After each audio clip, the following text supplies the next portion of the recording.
All right, Kevin, Booger, welcome back, everybody, to Oxford on this Sunsplash Day. Another get-together between the Rebels and the LSU Tigers. Always a spirited rivalry, particularly exciting in recent years. Last year in Baton Rouge, as we take a look at our All-State Spotlight, Ole Miss took the lead in overtime on a long 57-yard field goal by Caden Davis. But on their first play of the extra session, Garrett Nussmeier to Kyron Lacey, 25 yards. That was the only point in the game that LSU had the lead.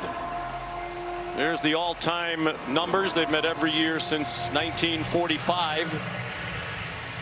There have been 3 ties in this rivalry, 4 ties as well in this rivalry. The big story here today, Trinidad Chambliss at quarterback for Ole Miss. Let's go down to the field. Molly McGrath. Well, Sean, a year ago today, Ole Miss quarterback Trinidad Chambliss was getting ready to lead his D2 Ferris State team to a win in front of just 1,000 fans. Today, he's taking on the number 4 team in the country in front of over 64,000. Chambliss called the last month surreal and a dream come true. And from the 843rd ranked player in the transfer portal to the Rebels starter, coaches all say Chambliss can handle this jump because he has the it factor, where he comes alive in the stadium, and called his ability to scramble and make plays Trinidad magic. Sean.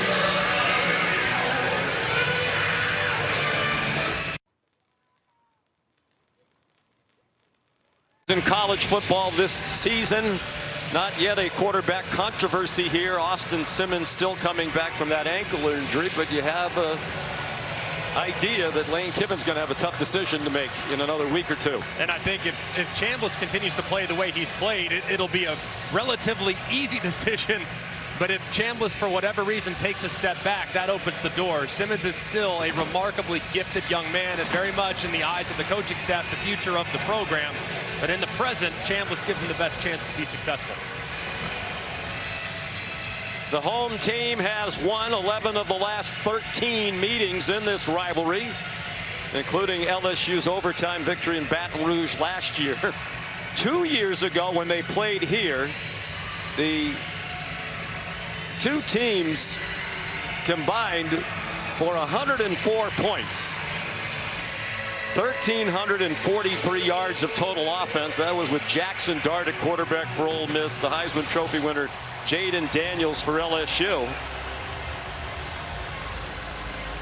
Lane Kiffin now in his 6th season as head coach of the Ole Miss Rebels. Hard to believe he's 50 years old. Brian Kelly is 63 in his 35th year as a college football head coach. And he brings the Tigers onto the field first. Trying to get to 5-0 for the first time since 2019, when they won the national championship with a great team quarterbacked by Joe Burrow. They had a 16-game winning streak during that stretch. And Lane Kiffin,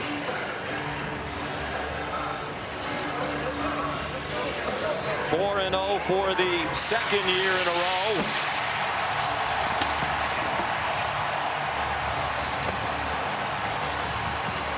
They've had a favorable schedule, just 1 road game so far. 16-1 here since the start of 2023. The only loss was that shocking defeat at the hands of Kentucky, the Wildcats' only SEC win last year, when the Rebels were a 17.5-point favorite. Here's Molly with Brian Kelly. Coach, you told us you want your offense to take on an aggressive mindset. What will that look like today? Make plays. You know, we need some big chunk plays. We got talented receivers and quarterbacks. Get the ball out on the perimeter, get the ball, push it down the field, and then be who we are, right? I mean, we got to have an established running game like everybody else wants in the country, right? And then play the kind of defense we've been playing. How do you defend Trinidad Chambliss in the quarterback run? Well, I mean, obviously, he minimizes what you can do. You've got to be able to have somebody for the quarterback, and that makes it a little bit more difficult. But, you know, we know what to expect. He's obviously a very talented player, but we've got to slow him down somehow. All right, thank you, Coach. Thanks.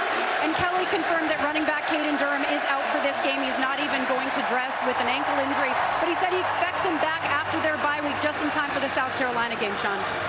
He was injured in the second quarter of their easy win last week against Southeastern Louisiana. Their leading rusher a year ago is a true freshman. Captains at midfield. The referee is Ken Williamson.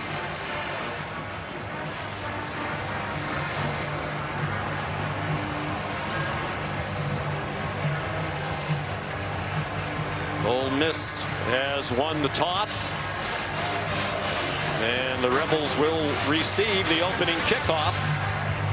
Get their high-flying offense on the field against this outstanding LSU defense that's given up just 9.3 points per game.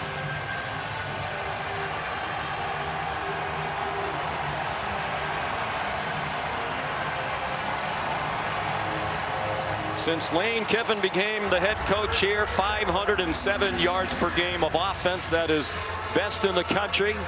It's better than that so far this year, 543.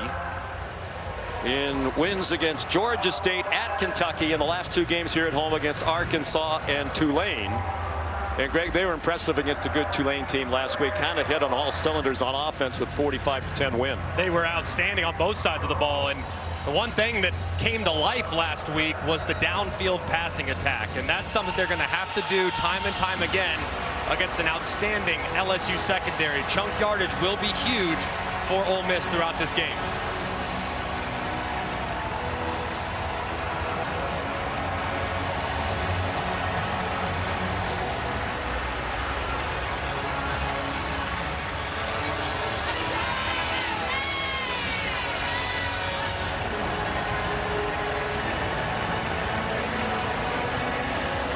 Isaiah Hartrop back deep for the opening kickoff from Aaron Burrell. Both of these teams have touchback kickers.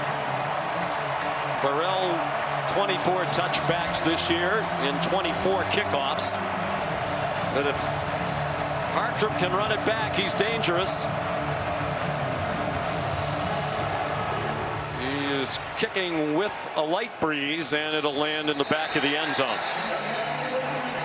So here comes Ole Miss on offense, led by Trinidad Chambliss, 23 years old, as Molly said, experienced as a national championship winner last year at Division II Ferris State near his home in Grand Rapids, Michigan. Last week against Tulane, tremendous. Threw for 307 and 2 touchdowns, rushed for 112. Just the fourth player in program history to pass for 300 and rush for 100. Manning, Kelly, and Ta'amu are the others. Kewan Lacey is the running back. He's a bit of an upgrade over what they had last year. Caden Lee, the slot receiver, went in motion, and it's Lacey averaging 89.5 yards per game, tripped up by Patrick Payton after a pickup of 3. And Lacey is what kind of makes this offense very different from a year ago. Tremendous speed at running back, opens up the balance that Lane Kiffin wants to create. Design rollout for Chambliss. Short dump off to Dejon Stribling, who got hit hard along the near sideline. Whit Weeks and A.J. Halsey there for the Tiger defense. They go very quickly, do the Rebels. Snap it in less than 23 seconds per play. 8th fastest in the country entering today's action. And job one for Whit Weeks. His brother West getting the Tigers lined up. 3rd down and 5, and a flag down. Some movement along the line of scrimmage. Ball start. Offense number 75. 5-yard penalty. It remains 3rd down. Patrick Kudus, the right guard. Both teams, it seems to us, Greg, have concerns along the offensive line. In the case of Ole Miss, it's the guards. At LSU, primarily the tackles. And those are the two areas that they're going to try to attack defensively. Ole Miss against those tackles with edge rush, and then up the middle with Harold Perkins against Kudus, the right guard. That's a matchup that Ole Miss needs to try to neutralize. Perkins wears number 7. They'll move him around all over the place. Chambliss, and it's broken up. Intended for Daquan Wright, the excellent tight end, broken up by P.J. Woodland, part of a terrific tandem of starting corners, along with Mansour Delane. And a terrific start for LSU defensively, and Blake Baker, their coordinator. The biggest thing against Ole Miss is getting your cleats in the ground and handling the tempo, but they can't get to tempo if they don't pick up that first down of the drive. So a great start there for the Bayou Bengals. Xavier Thomas, dangerous return man. Oscar Bird, the 24-year-old from Australia, kicks it away from Thomas and out of bounds near the 30-yard line. We'll see where the officials spot it for the first possession of the day for LSU. Led by the fifth-year senior Garrett Nussmeier. 68.6%, helped by a 25 for 31, better than 80% last week against Southeastern Louisiana. He played just one series into the second half and sat out the rest. They feel like this could be his very best game. This defense for Ole Miss has some questions, especially in the secondary. So Nussmeier is going to have to be more aggressive throughout this plan. I think his throwing mechanics were off because of that core muscle problem. He's getting healthier. He's delivering the ball more like the Nussmeier we saw last year when he threw for more than 4,000 yards in his first year as their starter. Short throw and a catch made by Bauer Sharp, the tight end, first year here as a transfer from Oklahoma. Plays like that, that's kind of what this LSU offense has looked like here in the first 4 games. Underneath passing attack, be efficient, move the chains, and take some of the pressure off that offensive line, Sean, that has struggled against elite edge rushers. I think the replay both may take a look at this. Mitchell Wilkins is the replay official. It was a 50-yard punt by Bird, and if this play stands, it's a 7-yard gain. Right there, and yeah, I do think the nose of that football does hit the ground. Does he secure it prior to? Good look at it here. I think that's an incomplete pass. I would agree. And a good stoppage by Mitchell Wilkins in the replay booth. And that's kind of what's been going on with Nussmeier there. I mean, that's a fairly simple throw that naturally last year he's hitting the guy right in the chest or the face mask. The accuracy's just been a little bit off from time to time. And throws that would have been caught last year haven't been caught because he's been just off the mark.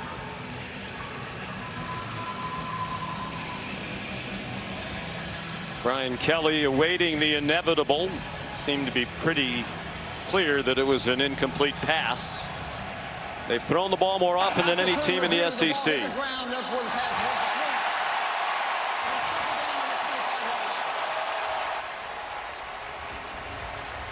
So it'll be 2nd and 10. Nussmeier, 6'1", 205 pounds, the son of Doug Nussmeier, now the offensive coordinator of the New Orleans Saints. Once an NFL and college quarterback, CFL quarterback himself.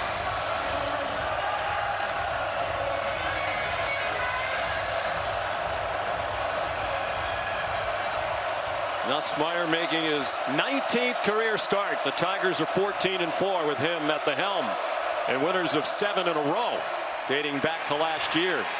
Xavier Thomas, they move him around all over the place. He got 4. It'll be 3rd down and 6. Cam Franklin the stop. And getting the run game going is going to be very important for LSU's offensive coordinator Joe Sloan. Finding balance. They have not been great running the football this year, so finding balance, take some of the pressure off the passing game will be big against a porous run defense. Not great on 3rd down. Just 47%. And as you said, Greg, struggling to rush the ball, 117 yards per game. That's 15th in the SEC. Jawan Johnson is the running back. He goes out into the pass pattern. The throw over the middle is incomplete. Floated through the air where the Rebels were eyeing an interception. It went off the hands of Aaron Anderson. Well, we talked a little bit already about some of the issues that these tackles might have, and here it's Adams, the left tackle, gets swung right inside as Uman Mielen delivers a big shot on Nussmeier. Trey Wallace back for the punt from Grant Chadwick. Wallace, a transfer from Penn State. Chadwick in his first year here at LSU, over from Middle Tennessee. He's had an excellent season for LSU. Fair catch made at the 26-yard line, a 46-yard punt. Each team's had it once. Each team has punted. No score. We're just getting started on a gorgeous day in Oxford.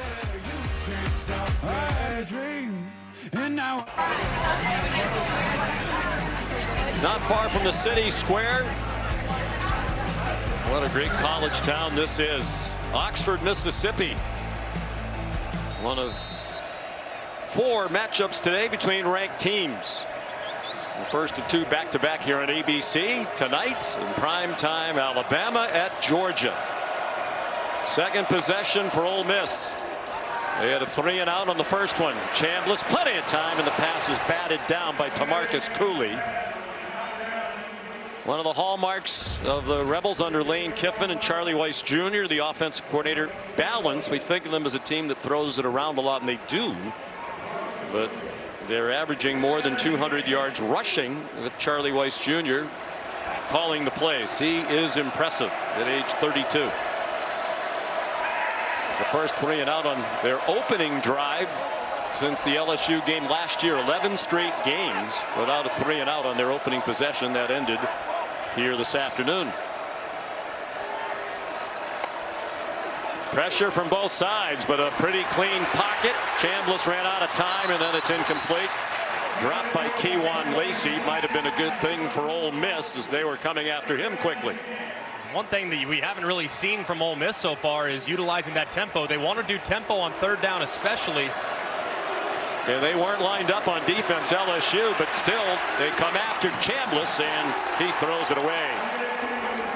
Patrick Payton, the transfer from Florida State, putting the pressure on for Blake Baker. And Blake Baker does a great job on 3rd down, adjusting his personnel. So you're going to see throughout this game on 3rd down, Ole Miss will go faster than normal, but really on 1st and 2nd down, haven't seen that hyper speed that we've known. We've seen shifting and motion and movement. I'd like to see him play with a little more urgency offensively. So Oscar Bird again. 24-year-old true freshman, 3 years of Australian rules football. Good punt. Xavion Thomas did well, made 3 Ole Miss Rebels miss for an 11-yard return of a 49-yard punt. Today's Impact Players presented by the Home Depot. It's Aaron Anderson offensively there in the slot for LSU. He is so dynamic. Had the game-tying score last year on the 4th and 5. And then on the other side, Centarian Perkins, the pass rush specialist, kind of just a game changer there defensively for Ole Miss. So these 2 guys can take over the game if you let them. I was surprised as we prepared for this game that Perkins does not have a sack yet this year for Ole Miss. And as a team, they have only 4. Perkins at 10.5 last season. Like the Perkins on the LSU defense, they move him around a lot. Trying to get favorable matchups. Jawan Johnson, the running back, went out in the flat. Deep pass, open receiver. Xavion Thomas weaving through the defense inside the 20 and down near the 15. Antonio Kite brought him down after a 52-yard gain. And he beats Graves off the ball really quick, puts up the mailman, going deep. And they don't rotate him. The ball is a little underthrown, which probably helped him out. And a great job run after catch. An explosive play created already for LSU. They've been waiting for the long pass plays. They get one on the completion to the transfer from Mississippi State. He played in that rivalry against Ole Miss, the Egg Bowl. Out wide it goes to Aaron Anderson. He's inside the 10.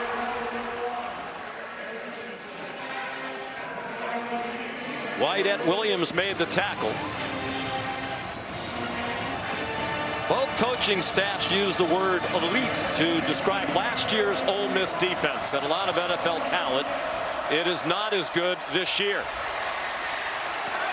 Barrion Brown fights for the first down, and as you said, they're particularly vulnerable in the secondary. We've seen that already. Yes, a big thing last year. Trey Amos was a lockdown corner on one side. They think Kite can at some point maybe develop into that, but he hasn't so far.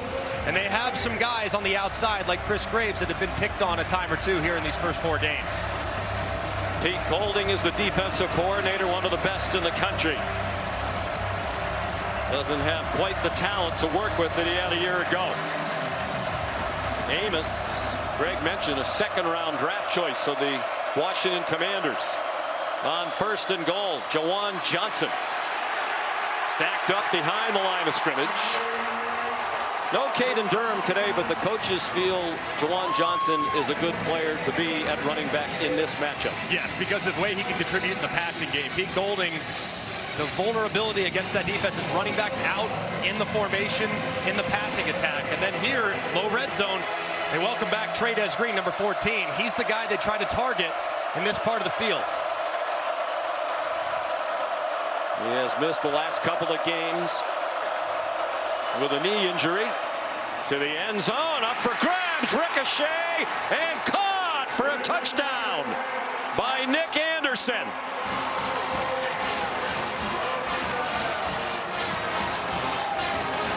It was Sage Ryan, the former LSU Tiger, who was in coverage.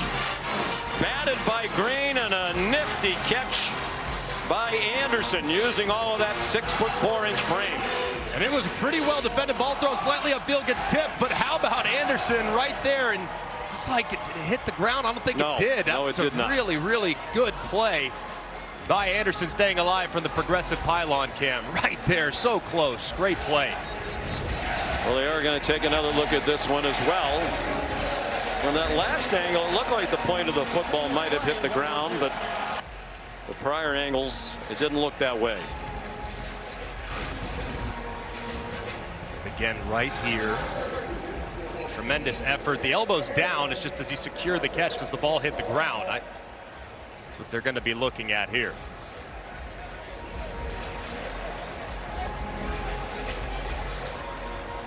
Hands around. I don't think the ball ever hit the ground. I don't think it did either. He kind of corralled it against the hip and very close, but I don't think it did. I'm with you. Tremendous snatch by Anderson, who brings size to a receiving core that is otherwise speedy but not particularly big.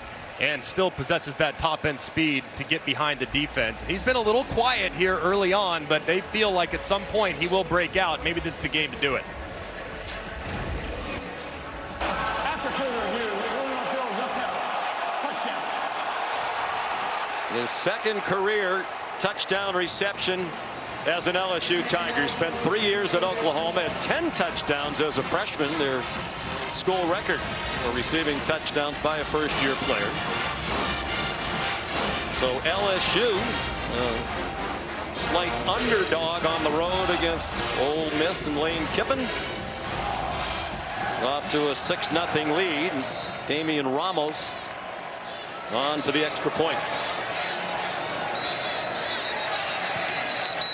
And whistles before the snap.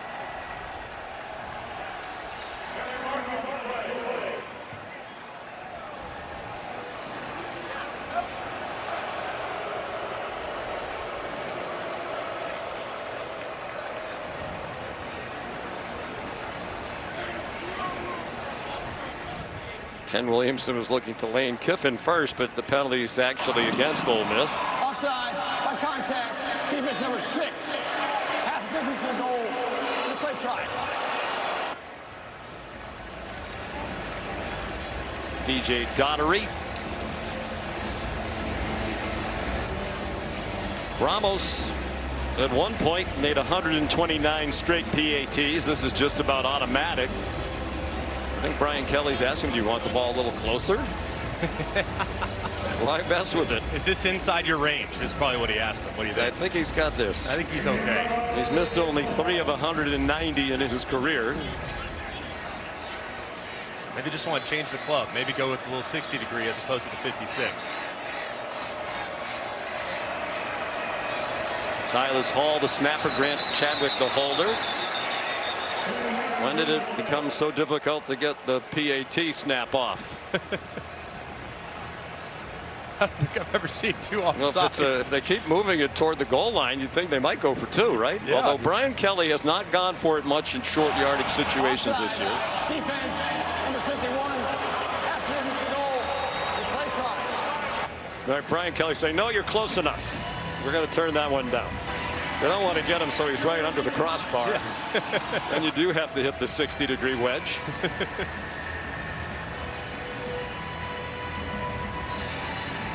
On that touchdown drive, Garrett Nussmeier 4 for 4 for 68 yards.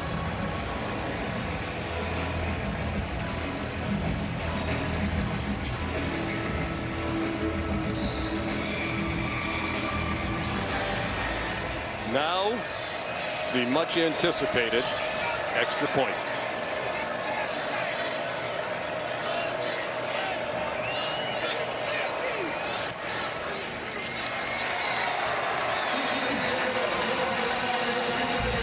LSU's won 7 straight. It's the longest winning streak of the Kelly era. You're watching SEC All Day, presented by IHG Hotels and Resorts.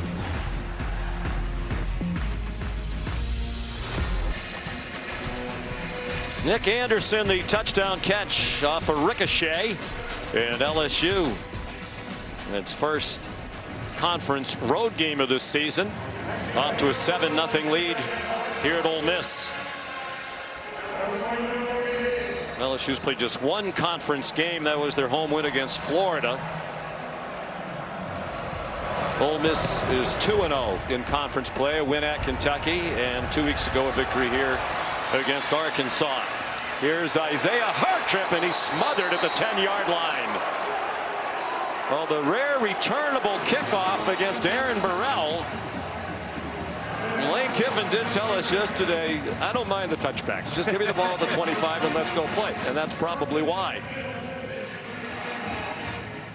Well, Lane Kiffin's daughter Landry made some news this week when she posted on Instagram a picture of herself with her boyfriend, Whit Weeks, the defensive captain of LSU, preseason All-American. It was a surprise to many, not just the relationship, but why reveal it this week? We talked to Whit Weeks about that, and to Lane Kiffin. We'll tell you about that in a moment. But Lane Kiffin tweeted out that his daughter will be cheering for Ole Miss today, and Whit Weeks confirmed that when we spoke. Here's Deuce Alexander, and nothing doing as the wide receiver got tackled by Tamarcus Cooley. There's the Weeks family. Whit told us his 12-year-old sister Kate, the youngest of the 4 children in the family, very upset that Landry is not cheering for Whit, her boyfriend. But it's blood we talk about. Landry Kiffin and her dad, Keywan Lacey, the ball carrier. Kate's here today cheering on 3 of her brothers, Whit, West, and Zach Weeks, all linebackers on this LSU team. And she likes what she's seen from the defense so far.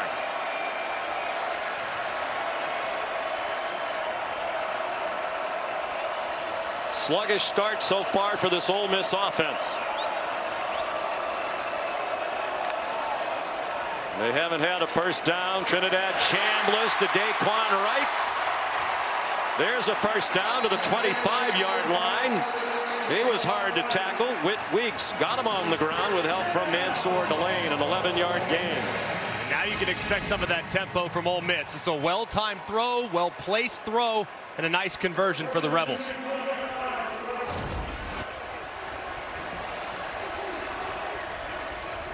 Ninth catch of the year for Wright, averaging 26 yards per catch prior to that one. Quick pop out wide. Great effort after the catch by Keywan Lacey. 9 yards on first down for the Rebels. They'll move Keywan Lacey around. He's really good as a receiver too, and as you can see, excellent after the catch.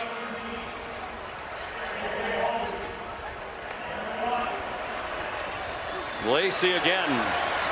Off left tackle, just enough for the first down.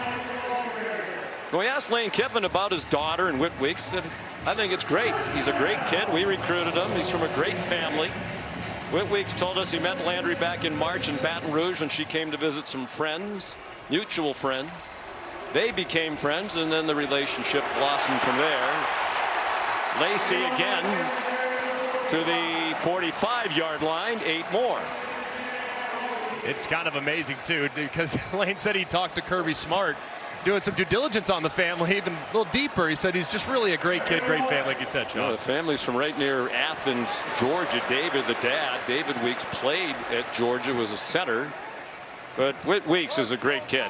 We've talked to him several times now. He's about as likable as any player we've ever met with. Great player, too. He terrorized Ole Miss last year to the tune of 18 tackles in that game. 3rd down in inches, and Chambliss has the first down, just shy of midfield. I think the best line, we'll put a period on the end of this with Landry, Kiffin, and Whit Weeks, at least for now, came from Lane's ex-wife, Layla, with whom he still has a nice relationship, and obviously the mother of Landry. She said to Lane Kiffin, "Why are you surprised? I mean, you're the king of stirring it up on social media." So that's what your daughter did on game week. She also said, "Well, do you ever ask me when you post things?" Said, that's no. what the daughter said to Lane Kiffin. "You never ask me when you post things." Logan Diggs is the running back. He played at LSU. Chambliss on target. Nice hands catch. Winston Watkins, the true freshman, who is emerging rapidly. A 13-yard gain and a nice drive. And that was a great job of utilizing the snap count, too. Look back to the sideline, snapped it, kind of caught LSU off guard. Here comes the rapid tempo. Deuce Alexander has track speed. The transfer from Wake Forest couldn't break free from Harold Perkins, who's had a magnificent return from the ACL injury that limited him to 4 games a year ago. Yeah, back playing now at that star position where his versatility can be utilized in pressure and in coverage, but still has that playmaking ability. The 11th play of the drive. Flushed is Chambliss, now running room through the middle, and he slides down with a first down. They'll mark him where he started to slide at the 27-yard line. An 11-yard rush. And this is what he does a little better than Austin Simmons. The sudden acceleration and being able to pick up yards on scramble drill makes him tough to defend. Logan Diggs, who's played for Brian Kelly at both Notre Dame and LSU, and now he's an Ole Miss Rebel. He got a couple. Jack Pyburn made the stop. In this part of the field, you start to get on kind of the fringe of red zone. It's very heavy quarterback run with Trinidad Chambliss in the lineup the last couple weeks. So you can expect him to utilize that throughout the game in the red zone.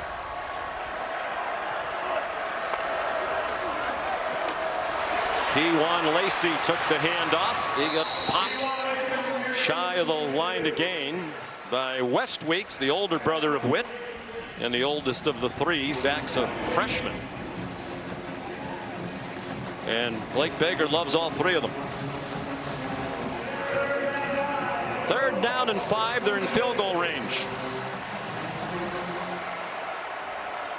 It's Daquan Wright, the tight end, lined up on the hip of Chambliss, trying to lead the way. He broke some tackles, has a first down.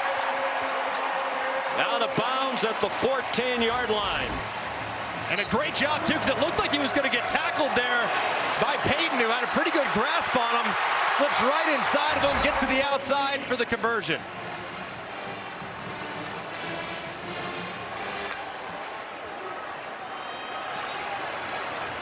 Lacey, who transferred into Ole Miss after 1 year at Missouri. Lane Kiffin and his staff recruited him heavily out of high school. They were surprised when he elected to go to Mizzou out of Lancaster High School in Dallas, and glad he's become a Rebel. 16th play of the drive. They've moved 77 yards so far. Caden Lee knocked down at the 7-yard line by Deshaun Spears. Just based on that last 3rd down from Ole Miss, you might think quarterback run again. It's a very effective play, and knowing Lane Kiffin, he's probably thinking to himself, hey, with the struggles we've had defensively, field goals aren't going to win this game. We got to be aggressive in the red zone, so probably thinking 4-down territory.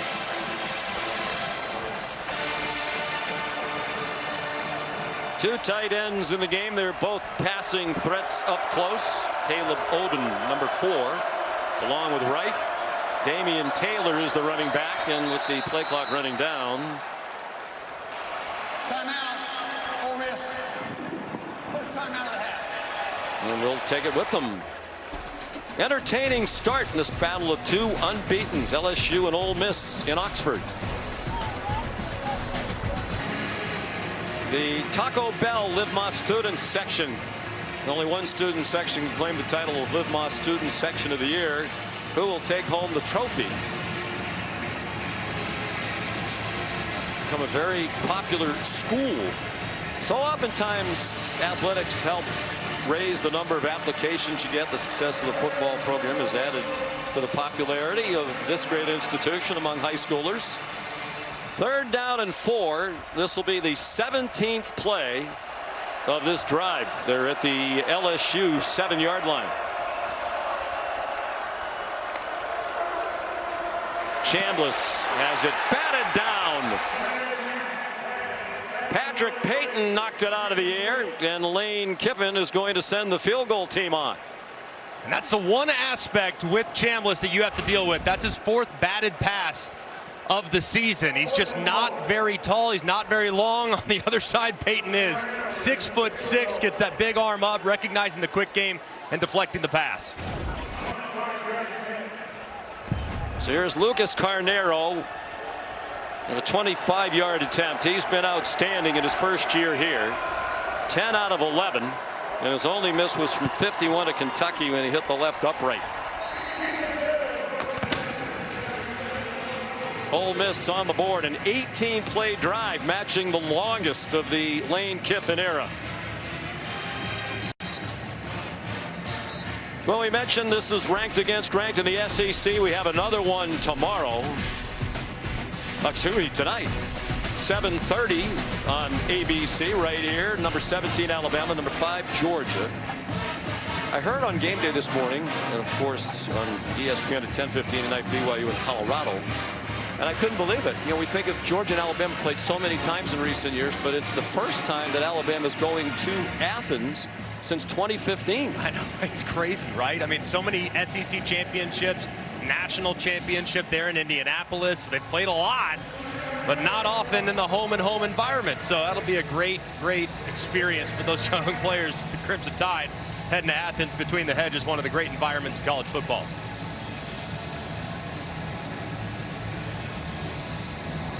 So here's Carnero to kick off. He was terrific for Western Kentucky last season, and he has been here at Ole Miss.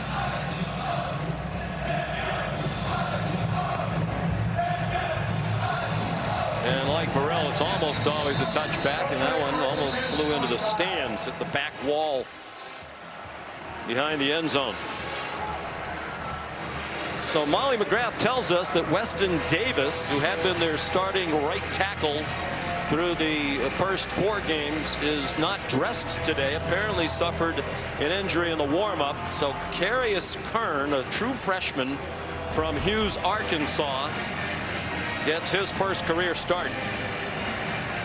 Such a difficult spot too. Tackle against this speed on the edge with Centarian Perkins and Uman Mielen. I would imagine they'll be attacking the right side of this offensive line all throughout the game. Brian Kelly and his staff have been asked in the last couple of weeks a lot about Davis and his status. Brian made it a point to say he's still our right tackle. Here's Barryon Brown, the Kentucky transfer. 4-7, tripped up by Antonio Kite. So far, I've liked the plan from Joe Sloan, the offensive coordinator, getting all your weapons involved. Everybody's got a touch now for the most part. The one guy left. At some point, you want to get Trey'Dez Green, but he got the target on the touchdown that was deflected.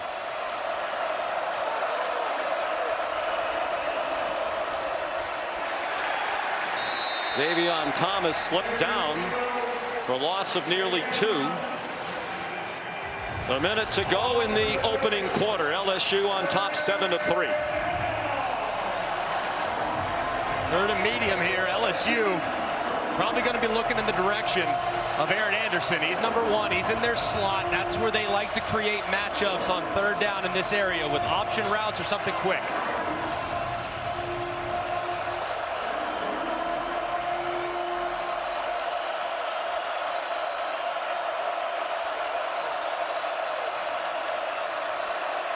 Nussmeier, the receiver not open. There's a flag. He was trying to get it to Aaron Anderson. Jalen Braxton had the coverage. A transfer from Arkansas, who hasn't played much yet for Ole Miss.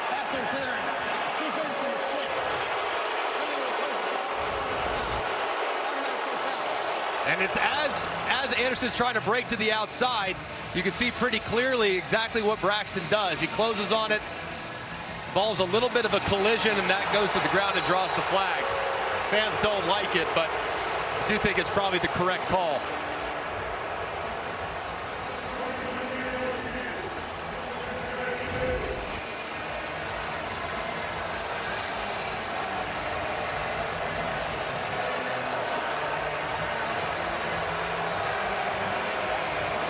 So the penalty gives LSU the first down. The play clock's about to run out. I think Garrett Nussmeier is asking Ken Williamson, did the play clock reset?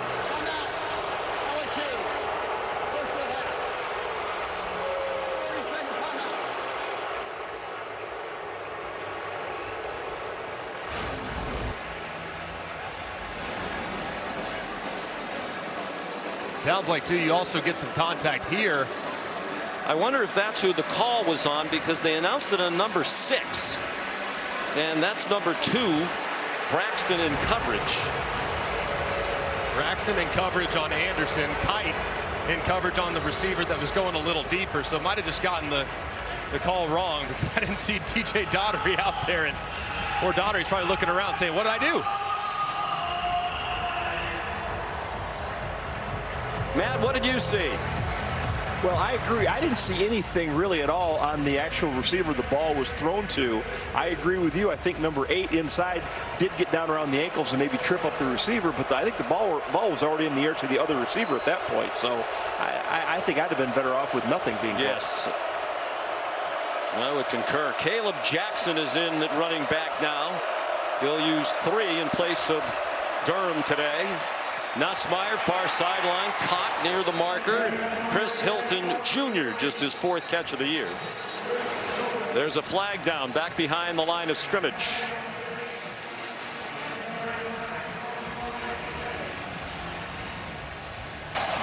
Personal foul. Anderson face. Defense number 96. 15-yard penalty. First down. Jamarius Brown, a defensive tackle. We lost a lot of talent in the front of that defense from a year ago. And you'll see as he's rushing, kind of gets over to the left a little bit, but watch the left hand get up into the face right there of Braylon Moore, the center. The excellent center, the best player on their offensive line, the leader of that group, a transfer from Virginia Tech. Final seconds of the quarter. They're across midfield are the Tigers. 10-yard gain on the pass. Movement along the line. Might be a free play for Nussmeier. He thinks so. Up for grabs for Hilton. And broken up. Well covered by Antonio Kite, who's played for Alabama, Auburn, both sides of the Iron Bowl, and now he's at Ole Miss. Where does he go next year? Mississippi State? Offside. Defense number 52. A 5-yard penalty will be enforced to begin the second period. Will Eccles.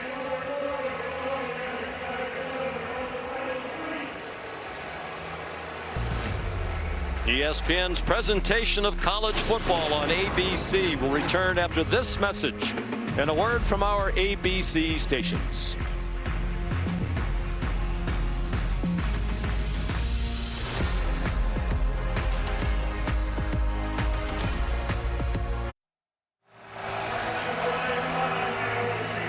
On to the second quarter we go on this glorious day in Oxford, Mississippi. Battle of 2 4-0 teams, each in the top 13 in the country. LSU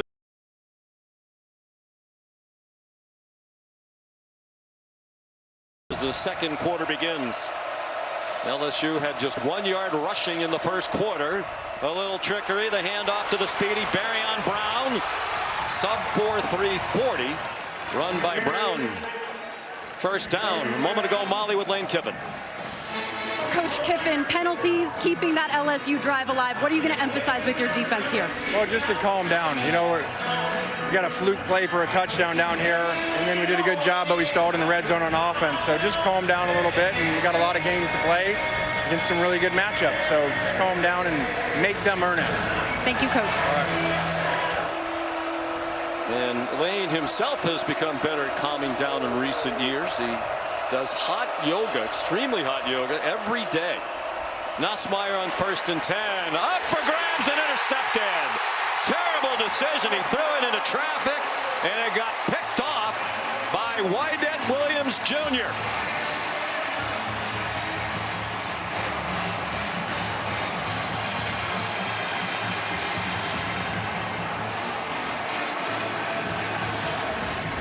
And just a brutal decision by Nussmeier. You're on the move. You're in good rhythm offensively. No need to force this on the in-breaking route. Wydett Williams' eyes go back towards the quarterback at the last possible second. He locates the football and goes up and gets it. And Pete Golding has emphasized over and over and over again this week, the defensive coordinator, they're going to drop to spots more so than they're going to run specific plays, because LSU has a ton of tendency to hit the middle of the field, and that time Nussmeier does it, throws a pick. For a smart guy who's played a lot of football, the son of a coach, he puts the ball up for grabs more often than he should. He threw 12 interceptions last year, and that's 3 this season. So the takeaway for Ole Miss, they come out firing, and Chambliss threw it through the hands of Dejon Stribling. First pick as a member of the Ole Miss Rebels for Williams, who transferred in from Louisiana Monroe, where he had 3 interceptions last year for the Warhawks. Nussmeier upset with himself, and he should be. Just cannot do that. And a big part of his offseason was being mature as a decision maker. Win the game, not the down. And that time right there, just a terrible decision. No, the other way around. Win the down. Win the down, not the game. Not the game. Exactly. Don't try to win the game on one play. Correct. 5-yard penalty. Remains second down. That Zen being tested for Lane Kiffin. Diego Pounds moved. 6 penalties against Ole Miss, 0 for LSU. That yoga information came from that great E60 done by Ryan McGee. The Many Lives of Lane Kiffin debuted this week. If you haven't seen it, find it. Trinidad Chambliss. Crowd thought he was face masked, and they're going to get the call from the back judge.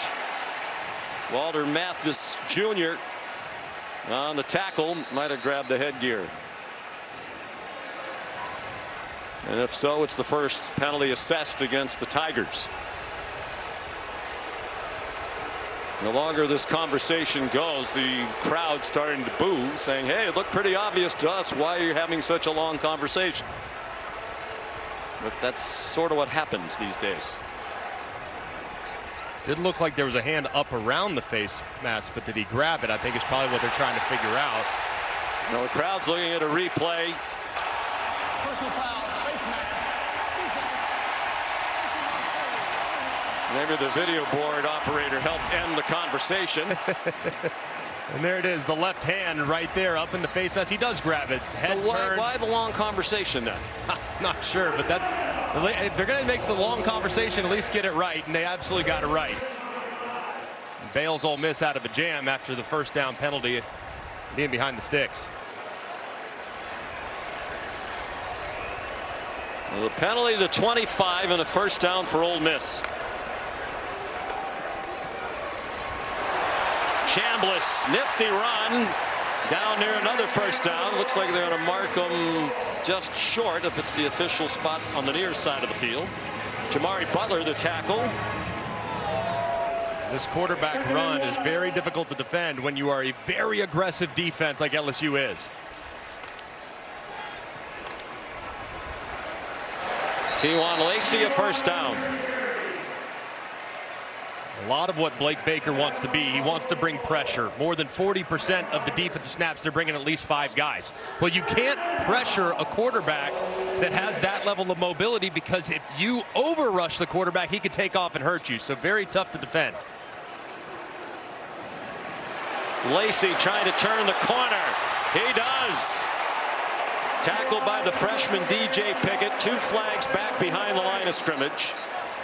If it stands, it's a first down.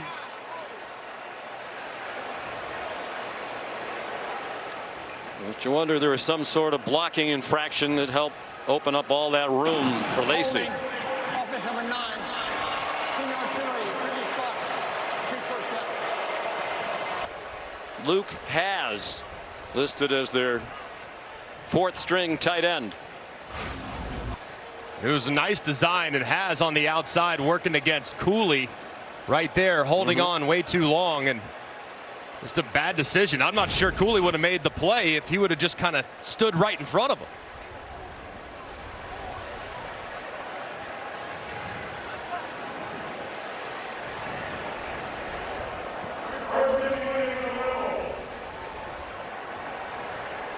Well, the Rebels back at their 27-yard line. Logan Diggs back in at running back.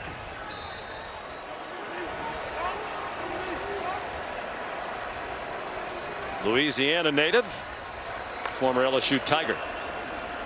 They faked it to him, did Chambliss, and now checks it down to Diggs. And it gets stood up and knocked out of bounds by Whit Weeks.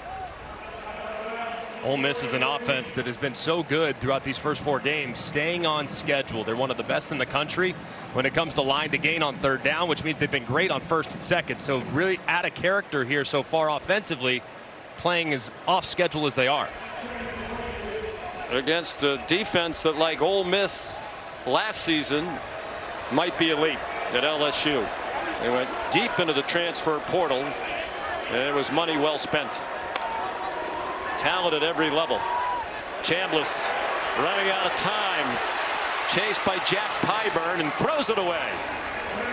Pyburn, one of those out of the transfer portal from Florida. What a defense this has become. That's 44 possessions on defense now for Blake Baker's defense in 4 games plus. And the opponents have scored only 4 touchdowns.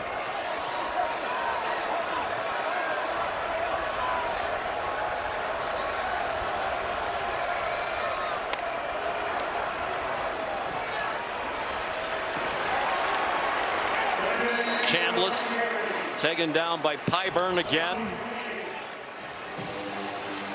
And he's an emerging star, is Blake Baker, the 43-year-old defensive coordinator for LSU, who went to LSU to coach in part because his wife Rachel is a Tiger. She was an All-SEC soccer player at LSU. He's done such a great job of kind of changing the identity, and man, they are reaching their ceiling with such improved personnel all over the field. Bird with a flag down. Punts it to the boundary, dropped along the sideline, out of bounds by Xavier Thomas. Clearly that's the plan, trying to kick it away from him. 44-yard punt.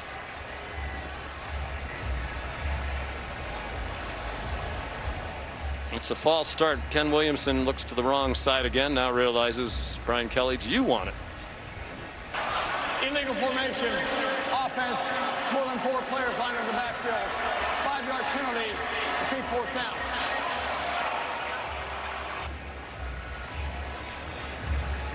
Not surprising that he would.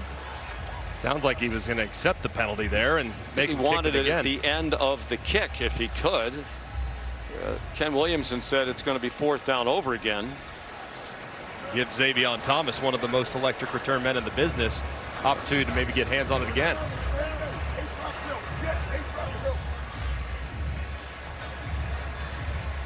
And I think there's some confusion now among the officials. They are bringing the ball back. Whit Weeks in this defense. I've seen enough to believe, as Brian Kelly says, they are championship quality on defense. No doubt about it, man. The big difference this year is that secondary. They are locked down in the back end.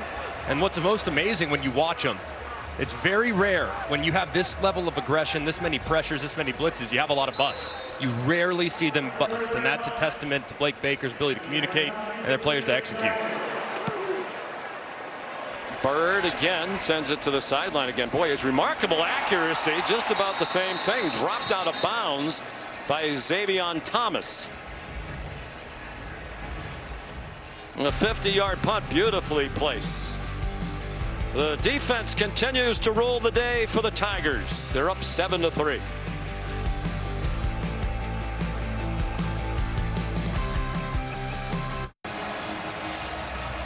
Brian Kelly was upset. He spent most of that media timeout in animated conversation with the officials.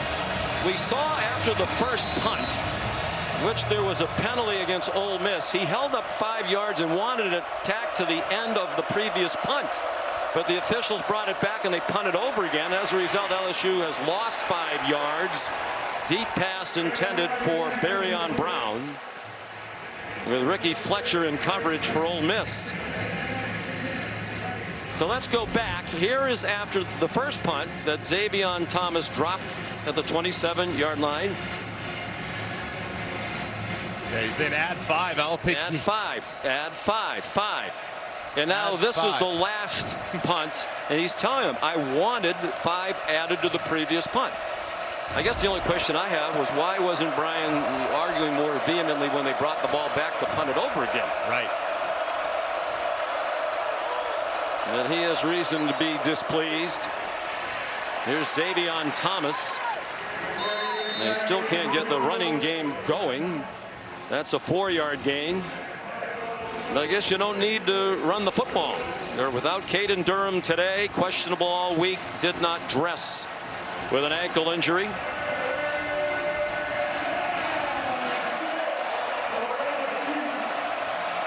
Third down and 6. Always thinking Aaron Anderson in this situation. He's down here in the back in the stack alignment. They rush. Nussmeier, who takes off running, gets taken down from behind by Suntarian Perkins.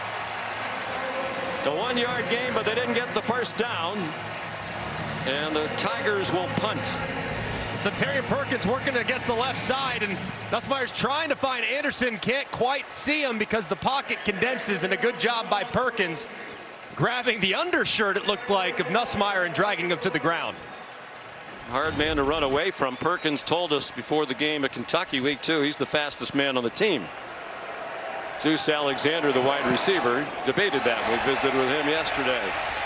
Not a good looking punt, but it takes a great bounce for Grant Chadwick. Picked up by Trey Wallace. And the sideline of the crowd wanted a late hit out of bounds. There is no flag, and the Bluebirds come out again. 48-yard punt, 9-yard return.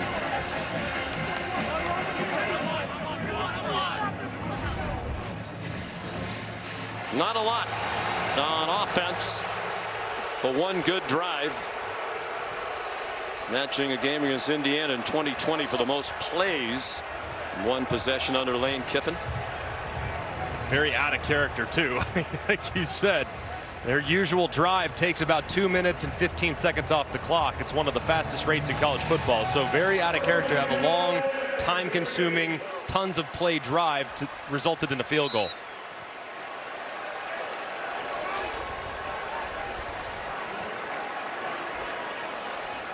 Chambliss 6 for 13 passing for 41 yards. He's their leading rusher with 36 on 6 carries.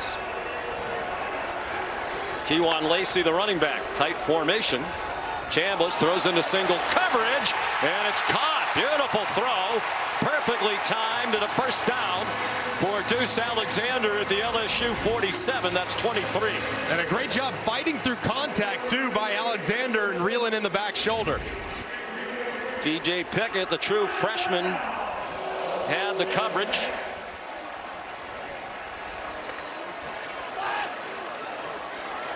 Lacey in trouble and stacked up with the line of scrimmage. So Marcus Cooley, one of those transfers in the secondary from NC State, where he was their starting nickel last year, made the play. Anytime you see a safety in Cooley coming up and making the play in the backfield, that's an indicator that LSU, right now, those safeties are very, very tight. At some point, Ole Miss is going to have to continue to try to push the ball downfield, take a shot downfield, soften that coverage up. Another play action pass, and Chambliss not on the same page with Harrison Wallace III, better known as Trey. Flag down, far side of the field.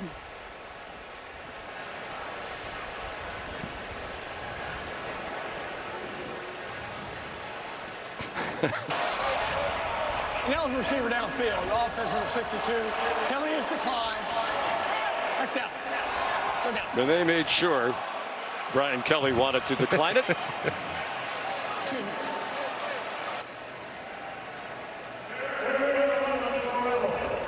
Brian Kelly, 317 career wins at all levels of college football. That's almost 100 more than any other active FBS coach.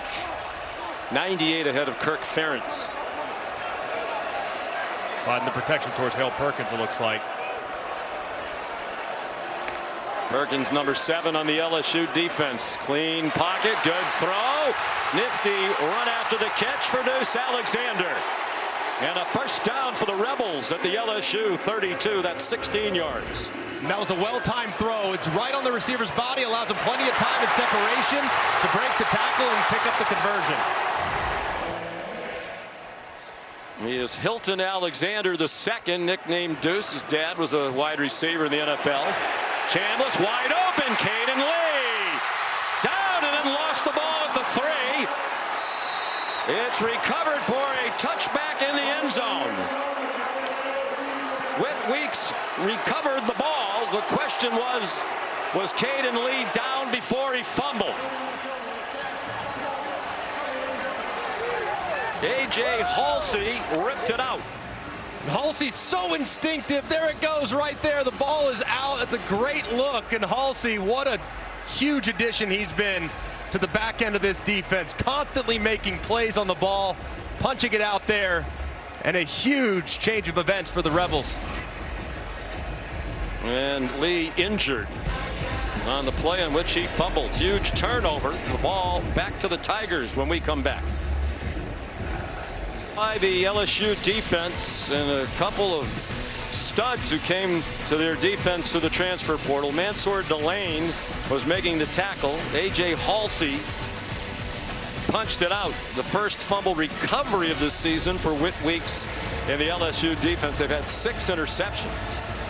And this is a home run. A lot of people rated their transfer portal class #1 in the country. It's a grand slam. It's unbelievable. Harlan Berry came on it running back. Here's Aaron Anderson with another flag thrown by the back judge. Jaden Yates made the tackle for Ole Miss. Where we just see so many flags every week. This is going to be the 10th assessed in the game. Offense number 14. Not even midway through the second quarter. Trey Des Green called for the penalty. It's kind of crazy too. He's engaged. Watch him drag the defender to the ground as he's going. I mean, right there, and just pulls that jersey very clearly to the ground. Not sure why he was doing that. I just think you could call that on just about every play.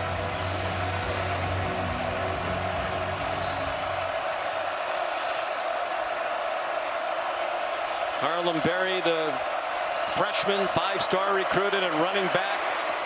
Up for grabs, a high ball. That's one that gets your receiver hurt, and Anderson is still down on the ground.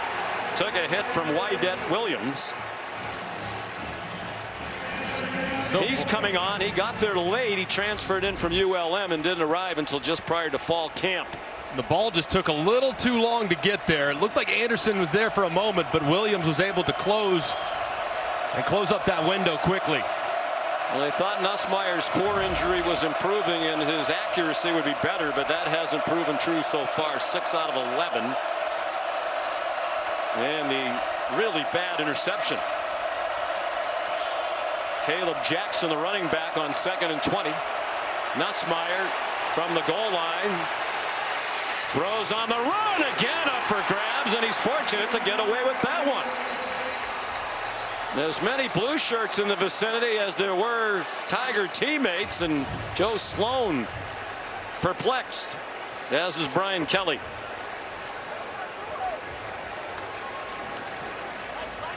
Antonio Kite is the injured defender. He was part of that pass breakup. Timeout. We're midway through the second quarter. A 4-point LSU lead.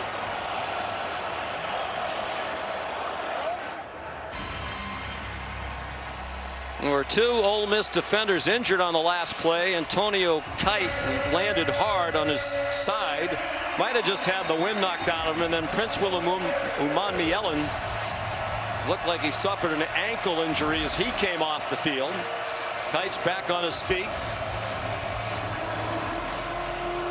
Umanmielen looked to be the worst of the two in terms of the injury. He is in the tent. So here's the 3rd down and 20. Caleb Jackson, the running back, and they give it to him. Conservative play call. Just want to improve the field position for the punt. A 10-yard gain. That 3rd down has been problematic a little bit for LSU all throughout the season. That is their 18th 3rd down and 11 plus. That's the most in the Power 5. There's only 2 teams with more. That's Charlotte and Central Michigan. So they got to be better on 1st and 2nd down to avoid those early penalties to get them behind the sticks. Grant Chadwick, the punter. Trey Wallace back for it. Fair catch signaled and made at the 30-yard line. 50-yard punt by Chadwick. This Monday night, a Monday Night Football doubleheader starting at 7 on ESPN with the Jets and the Dolphins, each looking for its first win of the season. The good news is someone's likely to win. There could be a tie. Then at 8 on ABC, Cincinnati and Denver, both games available on the all-new spectacular ESPN app.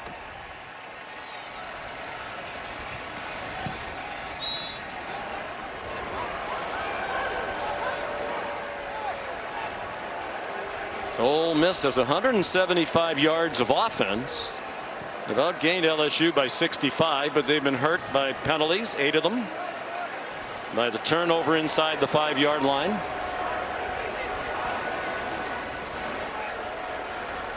Trinidad Chambliss, the quarterback, gave it to Lacey out of the shotgun. Another flag thrown, this one by the center judge behind the line of scrimmage. A.J. Halsey made the tackle.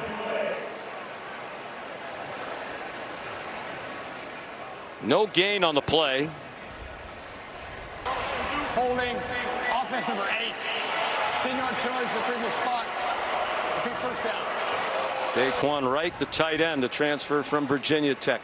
9 Rebel penalties and still 6:43 to go in the half. And as Lacey tries to break it to the outside, just to grab with that left hand of the jersey of Pyburn, and that's what leads to the call.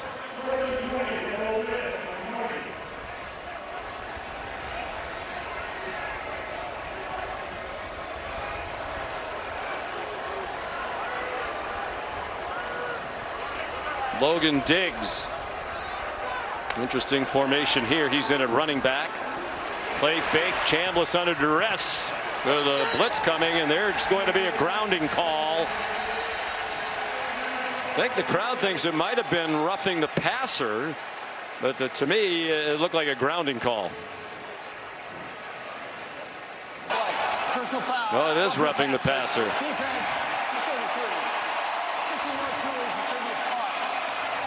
And it was West Weeks. Ryan Kelly asking who's it on. It was West Weeks. And Weeks looked like he could have held up. Instead, he decides to push Chambliss there late. Yep, no question. So it's a good call, and Chambliss kind of sells it a bit, but a good call. I mean, I don't know what Weeks is thinking there. Just a dumb play, and that's twice now that Ole Miss has been bailed out of their own penalty with a penalty on LSU that results in a 1st down.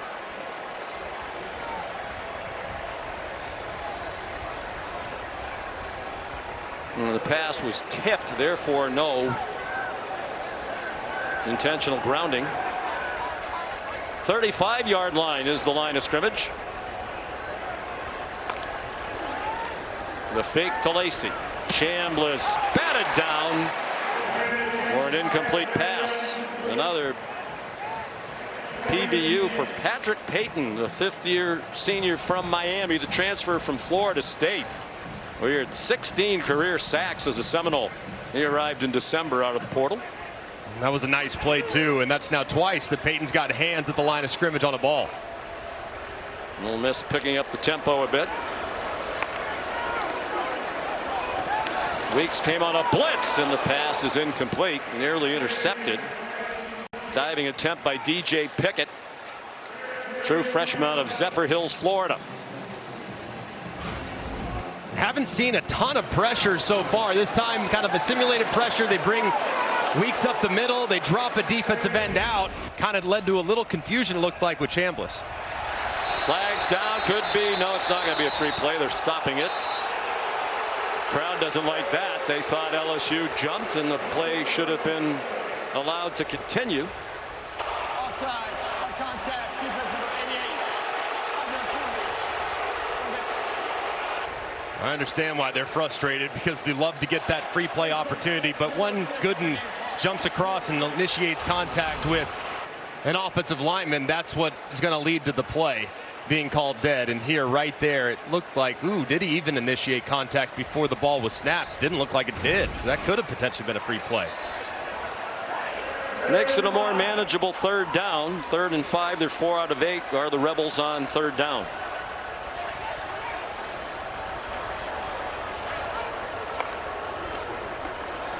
A late blitz from Whit Weeks. A wide open receiver is Winston Watkins. Tackled by Delane, but it's a first down for Ole Miss to the 48. They'll go very quickly after the 12-yard pickup. Lane Kiffin thinks Watkins has a chance to be special. It looked like LSU might have been offside on that play. There's no flag. Kewan Lacey out of bounds just inside the 45-yard line.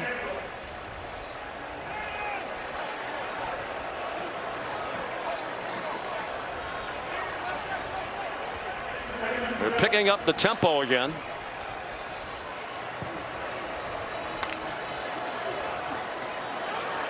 Chambliss single coverage. It's intercepted. A lot of hand fighting. There is a flag. DJ Pickett is going to bring it all the way back, but there are 2 flags down. And the crowd thinks this is coming back for pass interference. He was tangled up with Deuce Alexander. Looked like Pickett actually almost grabbed Alexander, threw him out of the way, and then retrieved the pass. And they are bringing the ball back. Pass interference, defense number 3. Automatic first down. Very nearly the first interception thrown as an Ole Miss Rebel by Trinidad Chambliss. And watch as he just kind of pulls the receiver out of the way and reels in the interception. A good call by the official. The right hand, the jersey pulling him through. I think it's absolutely the correct call.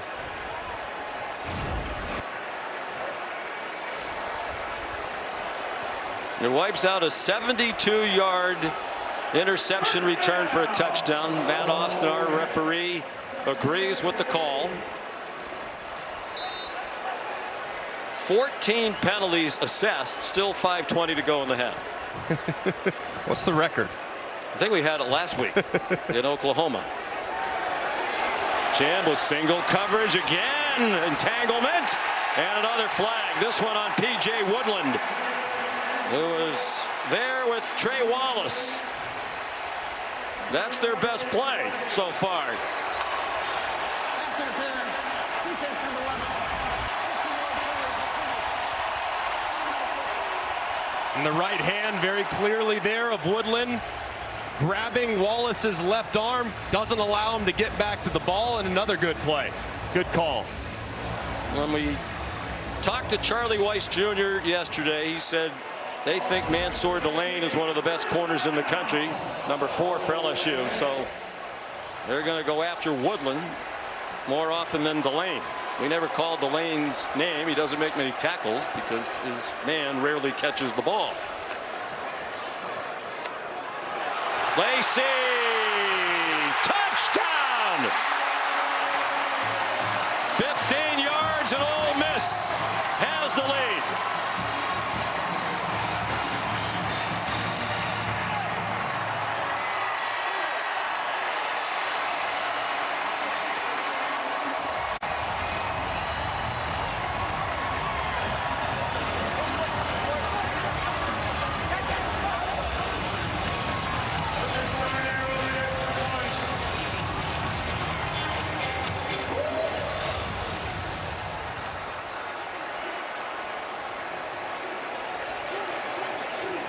Lacey's 8th rushing touchdown of the season. That leads the Southeastern Conference, and Lucas Carnero gives Lane Kiffin and the Rebs a 3-point lead. And this defense very aggressive, but sometimes you live by the movement and you die by the movement. This time they die. Why? Look at those two defensive linemen on the right side, both slant inside. You have Weeks trying to get to the outside, but he can't fill it. They just played their way out of the gap. And sometimes when you have a chaos-causing front with the movement that LSU utilizes, you can leave gaps uncovered. That's exactly what happened there. Lacey finds it, and the Rebs take the lead.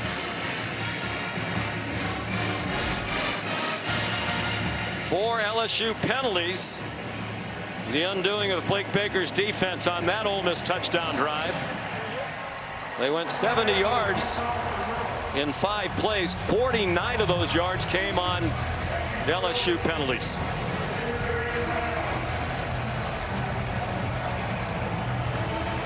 So Carnero to kick off.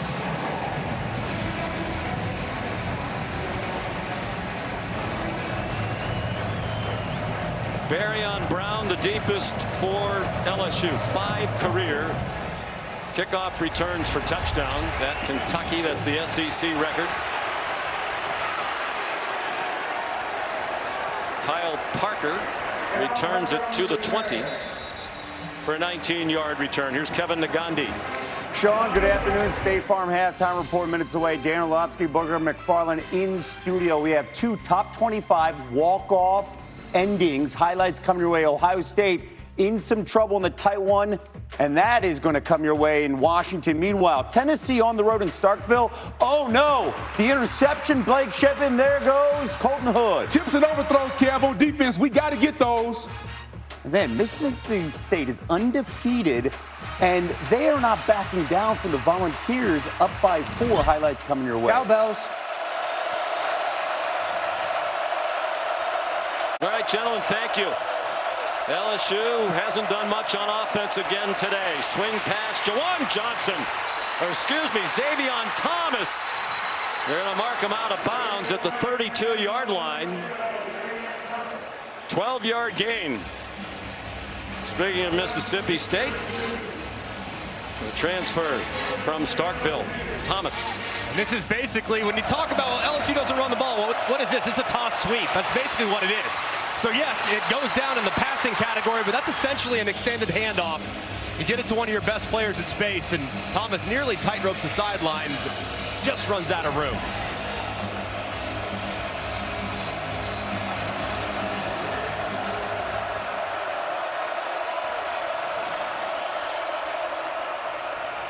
Xavion Thomas again. Lowered his head to get a yard. Here's Molly McGrath. LSU wide receiver Aaron Anderson strained his right elbow. He was in visible pain and couldn't lift that right arm. But when athletic training staff put a brace on the elbow, tighten it as much as possible, I'm told he will try to play through it. And for Ole Miss, their edge rusher, Princewell Umanmielen, still limping on a heavily taped right ankle. He's still being evaluated. All right, Molly, thank you. Anderson is on the field, their leading receiver last year and this year. And he manages to catch a ball thrown behind him. Nice catch by Anderson. 61 receptions a year ago. Jamarius Brown made the tackle. Gain of 5. It's a great catch there by Anderson, and he's now going off after getting a little bit more banged up with that right shoulder at the physical tackle. And now this is usually the down where they look in his direction.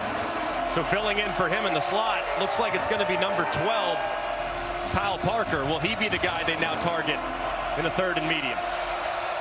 0 for 3 on 3rd down. And again, the problem Greg mentioned earlier, they have a long way to go, averaging nearly 11 yards per third down. Caleb Jackson, the running back. Four-man rush. Nussmeier pulled it down. The completion well short of the line to gain. To Caleb Jackson. T.J. Daugherty, one of the leaders of that defense. That was a great play there by Daugherty. It's always difficult to be covering one of those outstanding running backs out in the pass route. He closes quickly, and Nussmeier trying to get it to Parker, starts right, works all the way back, makes a good decision. This one you usually think is going to be a no-doubter, but a slightly more accurate throw might have given him more of a chance. And Nussmeier still not completely there with his accuracy. Chadwick, low and wobbly, caught on the move by Trey Wallace. They got ripped down just across the 30-yard line. 38-yard punt, 6-yard return. Today's college football rankings brought to us by Prudential. LSU actually won last week 56-10 against Southeastern Louisiana and dropped from 3 to 4. Miami, after its win against Florida, leapfrogged both LSU and Penn State, went up to number 2. Some tough games today for teams in the top 10, and that game for Ohio State at Washington is no picnic. A relatively young Ohio State team replacing so many pieces off last year's national championship winning team. First road trip into a crazy hostile environment against an elite quarterback in Damon Williams. It's a tough test. Well, Ole Miss ranked number 13. They've been in every ranking since the start of the 2023 season. Caden Lee tripped up where he had a lot of grass. A.J. Halsey might have saved a touchdown. 30 yards on the completion to Lee. Now Ole Miss starting to get the 2-minute drive. There's a bailout for LSU because of the tempo that they're about to use.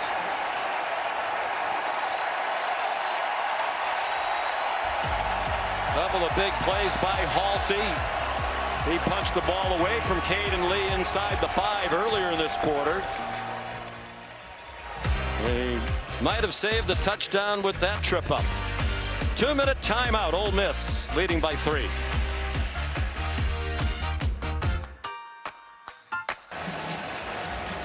You're watching the SEC on ABC, presented by Burger King.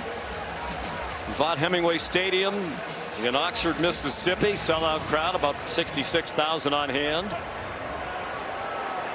Ole Miss leading at the 2-minute timeout of the first half, 10-7. And they're at the Tiger 39-yard line. 1st and 10. Kewan Lacey. Shoddy tackling, and then he's chopped down by Mansour Delane at the 34-yard line. Flag down. We've heard that before.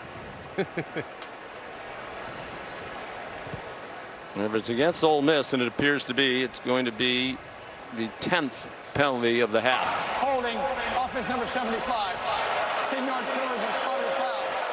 Repeat first down.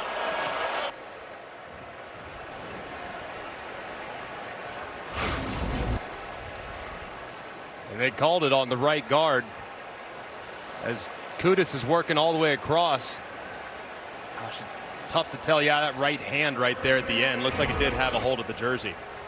10 penalties, the most in a half under Lane Kiffin in his 6th year. The previous high in a half was 9. 2 times, both in 2021. Against Austin Peay and Louisville, both in the first half. Pressure, they don't get there. Up for grabs and caught on the far sideline by Deuce Alexander with Woodland in coverage. Ole Miss just continues to keep going back to it. The safety on the far side, Halsey, has been lined up near the middle of the field. They have one-on-one all day long against Woodland and Pickett, and they're winning that matchup. It looks like the blitzers are coming very late and not impacting Chambliss. They're coming from deep, and they hesitate and then blitz, and they don't get close. Chambliss was tripped up that time by Harold Perkins. Well, LSU does have a couple of timeouts if they wanted to try to get the ball back here. The time's not an issue for Lane Kiffin, and he's happy to let it run. Just one Good drive for LSU, the touchdown drive. And they went 70 yards in 5 plays. It's been a nothing burger other than that. Lacey, a hole to the left, and then a stiff arm to Marcus Cooley, and Mansour Delane stack him up. Now Brian Kelly's going to use one of those timeouts.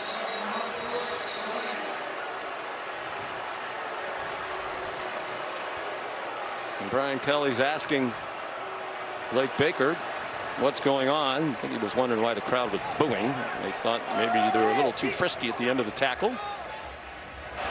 Timeout, LSU. Please put 49 seconds on the play clock. 49. Well, some of the storylines, as they so often do, involve the quarterbacks coming in. Chambliss getting his biggest test as the starter, getting the start today. I think he's been pretty impressive. Very much so. And I think Lane Kiffin kind of described his entire offense as kind of a resilient bunch, a bunch that will weather the storm better than maybe they have in the past. And I think Chambliss is kind of a perfect example of that. A little bit of a tough start, felt the pressure early, maybe wasn't seeing the field real well, but has really settled in here in the second quarter and has been much more accurate. Hey, hold on. Some of the services that evaluate that sort of thing had him rated as the number 60 quarterback in the transfer portal and 800 plus overall. 13 completions for 183 yards, and again, he hasn't turned it over. Now, he did get away with an interception, but it was clearly a pass interference call on the pick 6 that came back from DJ Pickett. And I think Lane Kiffin, when he said he went and watched his tape, it really speaks to kind of his ability to evaluate and see potential and see talent, even if others don't. That really is tremendous work by Kiffin and his staff. And so when he first saw his tape, he reminded him of Russell Wilson. Here's Lacey, tripped up. Short of the first down. Big tackle by P.J. Woodland. Is Brian Kelly going to use his last timeout? It doesn't seem like it. I don't know why now Lane Kiffin's going to use his to figure out what he wants to do. Timeout. Ole Miss. Please put 32 seconds on the play clock. 3-2. Well, for most of Lane Kiffin's time here, he's been a go for it on 4th down kind of guy, leaning heavily on analytics. Not quite as much lately. You asked him about that in our meeting yesterday. And it's kind of wild when you think about it. So far this year in plus territory, they're going for it around 9% of the time. That's 134th. They just have not been a team this year that has been as aggressive offensively. Said, yeah, I study the book, I go off the book, and sometimes it adjusts based on who we're playing. But back in the day, this is a no doubt go for Lane. But I would imagine this year maybe he's approaching it a little differently. Well, he's looking at the play sheet as if they were looking for the play in concert with Charlie Weiss Jr. On short yardage, it's almost a lock what they're going to do. They're going to go some type of direct snap. Whoever catches the snap's likely going to be the ball carrier, and they've utilized a bunch of guys to do that this year. It's been Lacey, it's been Taylor, it's been Daquan Wright, and it's also been Chambliss. So expect direct snap, and whoever catches it's going to run it. Blake Baker's defense has given up 148 yards of offense to Ole Miss here in the second quarter. Gashed as they have not been this season. 3rd down and a long yard, just 1 timeout left for each team. And out of the pistol with Lacey behind Trinidad Chambliss. Wright is wide open.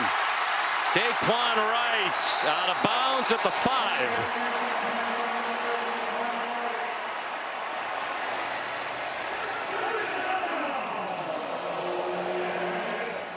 He got out of bounds to stop the clock.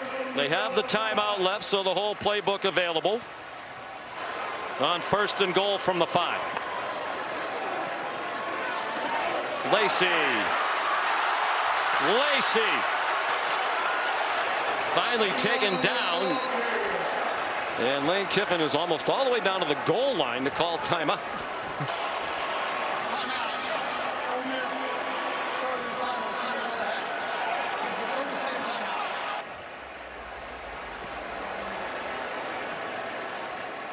And that fourth down play was just a thing of beauty by Lane Kiffin and Charlie Weiss Jr. They run this play all the time. They're going to motion right out in the flat really, really, really quickly. With some urgency right through it, you get that defender on the end of the line of scrimmage to bite inside, and immediately Wright jumps flat. What's impressive about that, though, was the throw. It looked like for a moment that Whit Weeks was in a great spot to get a hand on the football, and Chambliss has had 2 passes deflected already. He threw it around Whit Weeks that led to the conversion. That was a great throw around a defender on the 4th and 1. Lane Kiffin and Charlie Weiss Jr., both sons of coaches. Of course, Monty Kiffin, one of the driving forces behind the Tampa 2, passed away a year ago, and he talked in that documentary about how important his dad was in his development, both as a coach and a person. And of course, Charlie Weiss Jr.'s dad, former head coach at Notre Dame, offensive coordinator with the New England Patriots, among other stops. 2nd and goal, and now they're out of timeouts. 9th play of the drive. Started at their own 31. Logan Diggs, the running back. He chipped Perkins. Touchdown! Caden Lee.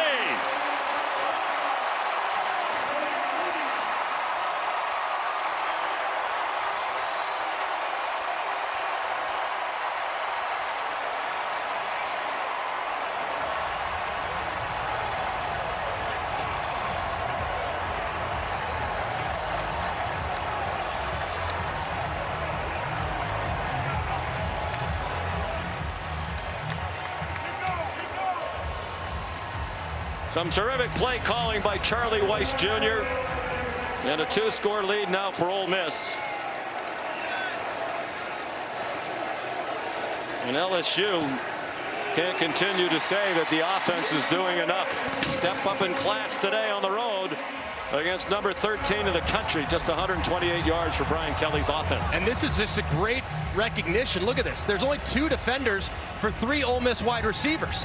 So they bust this. They have way too many guys to the left-hand side of the defense, meaning there's nobody to cover anyone to the right-hand side. This is just a complete bust defensively from LSU, and not something they're used to seeing from Blake Baker's defense. View from the progressive pylon camera. Caden Lee hasn't been as prolific this year as he was last year. That's his first touchdown catch of the season. And Chambliss now 15 for 25. The dunk has become a tradition. Substitute dunker Xavier Harris, a defensive tackle. So it's the first time this year that LSU has given up more than 10 points in a game.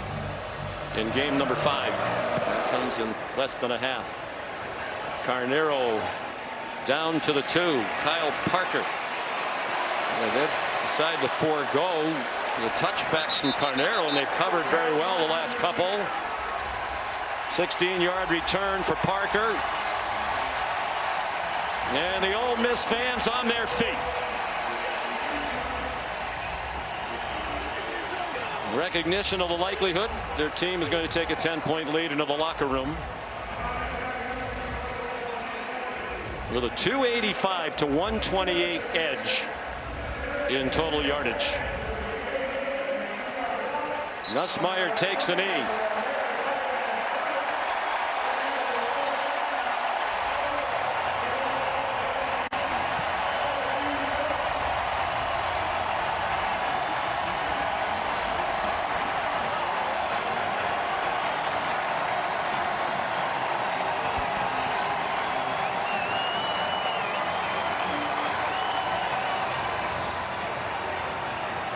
Here's Lane Kiffin with Molly McGrath.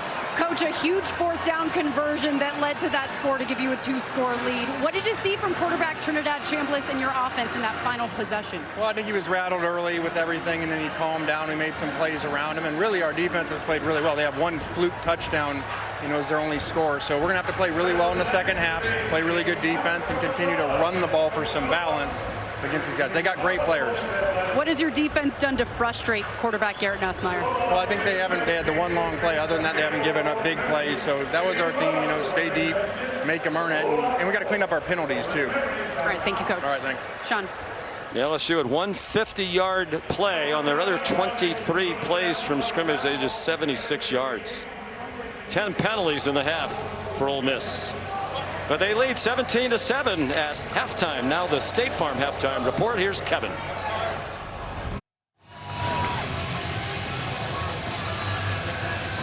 You're watching the SEC on ABC, presented by Burger King. From Vaught Hemingway Stadium, Oxford, Mississippi. Homestanding Ole Miss a 17-7 lead. LSU scored first on a ricochet. Nick Anderson the catch for the touchdown. Keywan Lacey the touchdown after a field goal that gave them a 10-7 lead. Then Caden Lee in the final seconds of the first half, atoning for his fumble inside the 5-yard line when they were going in, and acknowledging that, it seemed, to the crowd after he scored his first touchdown of the season. LSU will get the ball first. Lucas Carnero will kick off. Barry on Brown back deep. Ball came off the tee.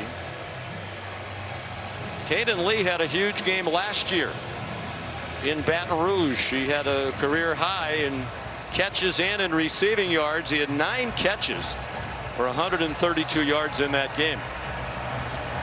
Been relatively quiet so far this season until today. 4 catches for 70 yards and a touchdown.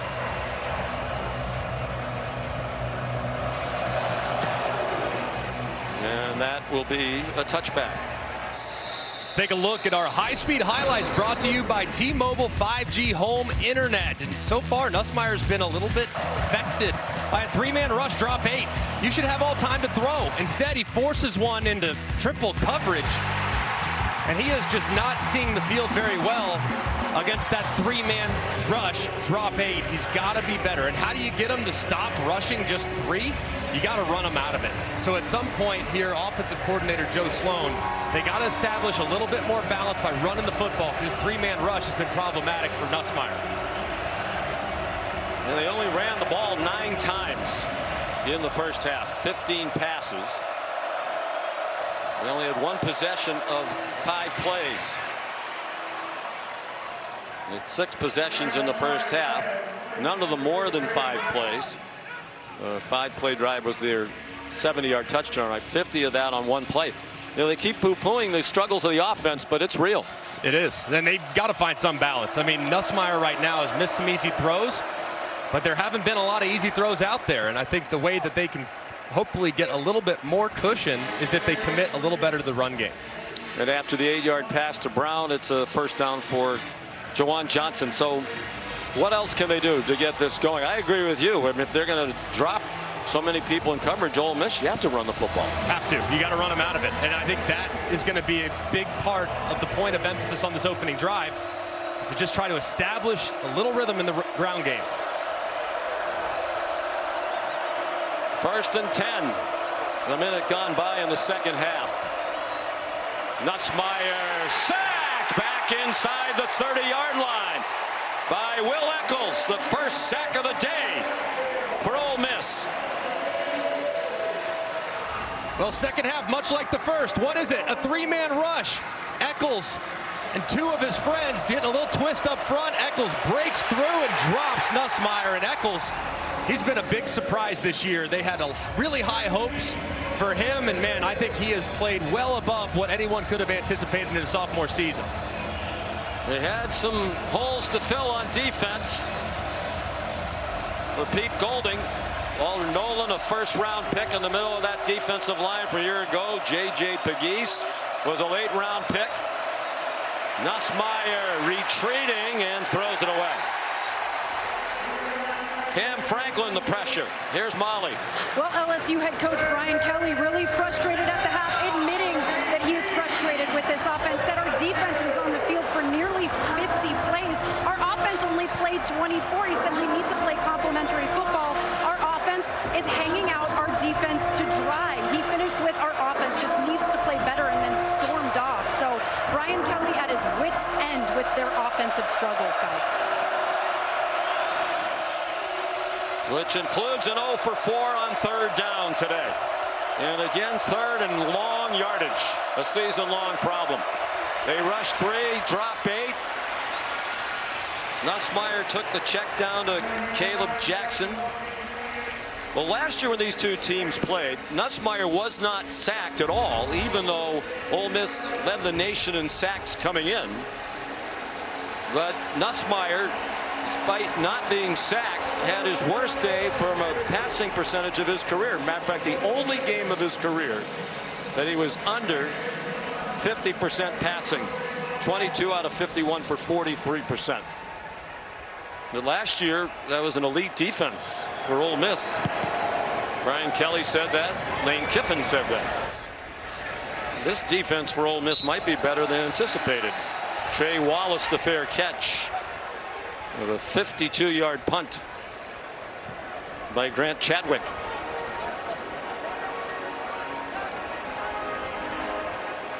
So here comes Trinidad Chambliss.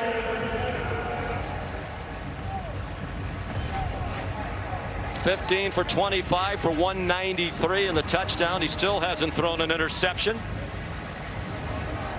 And he rushed for 40 yards. I think most impressively about that stat line is that it was not pretty, those first 3 or 4 drives. And man, he settled in and the offense really got going as they worked into the second quarter.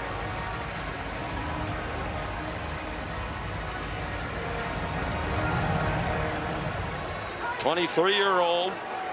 Transferred from Ferris State, where he spent 3 years, was the starter for only 1 last year on a 14-1 national championship team. And what a year he had. Threw for 2,900 yards and 26 touchdowns, rushed for over 1,000 and 25 more scores. Put that in harm's way for Deuce Alexander. With P.J. Woodland in coverage.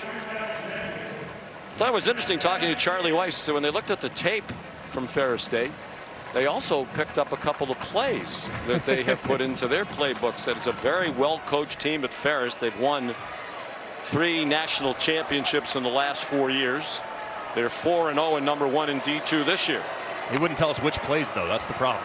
A toss to Kejuan Lacey, a flag down. Jack Pyburn made the tackle. 10 penalties in the first half against the Rebels, their most in a half under Lane Kiffin.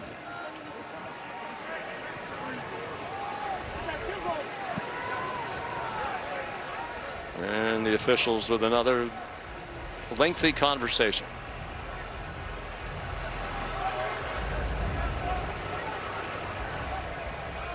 There's no foul for a block in the back. The contact was initiated on the side of the player. Third down.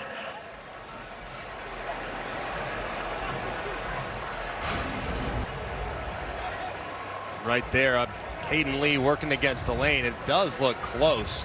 It does start on the side. That's the goal. If it starts on the side, then that's going to be a no call. So a well officiated play there.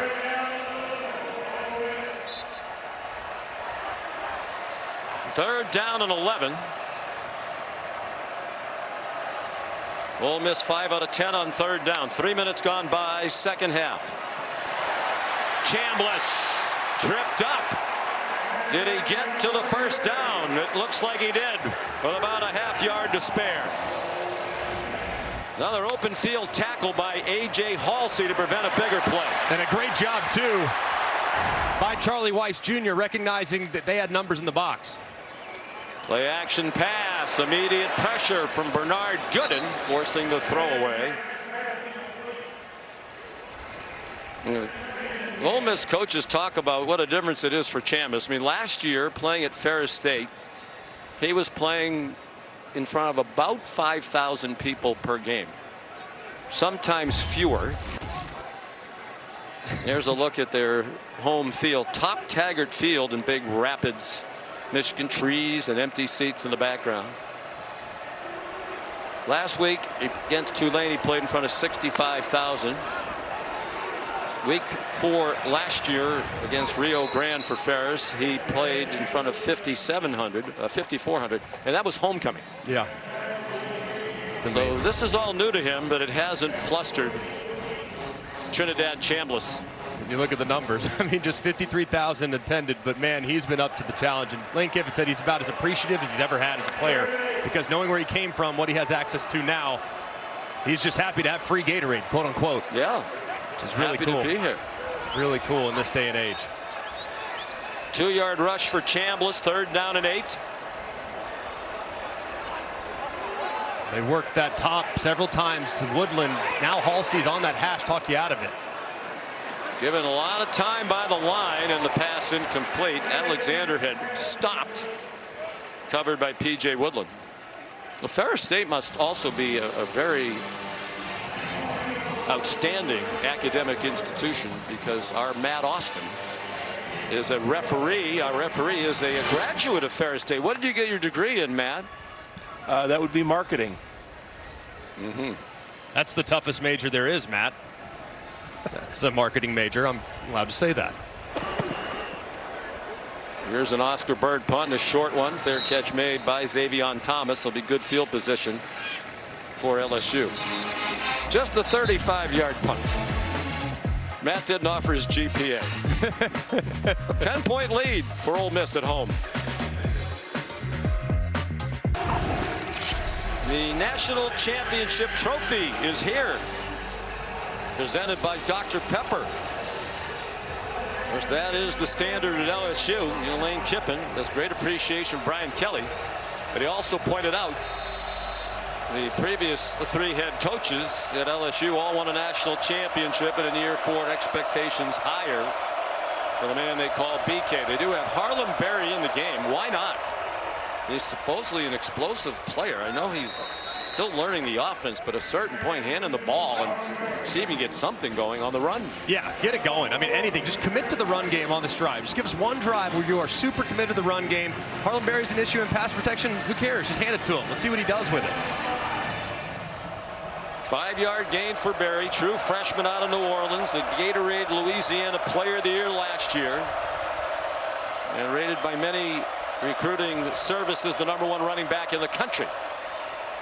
They swing it to him again in space, and he gets ripped down by T.J. Daugherty, 2nd-year starter at linebacker. Joe Sloan is the offensive coordinator. They're trying to pick up the tempo. He's matching wits today with a very good friend, Pete Golding, the defensive coordinator for Ole Miss. Berry straight ahead for a 1st down. Both Sloan and Golding, Blake Baker as well, spent time in Conference USA. Golding at Southern Miss, Sloan a long time at Louisiana Tech. They recruited a lot of the same territory. They've socialized frequently. They exchanged some playful text messages this week. He said all the time in the recruiting battles down in Louisiana, they logged a lot of hours together. Paul Mubenga, the left guard, is down on the field for LSU. News here in Oxford. Jackson Dart, former Ole Miss Rebel. Paul Mubenga injured on the play. They already lost Weston Davis to an injury in the pregame warmups. They're starting right tackle.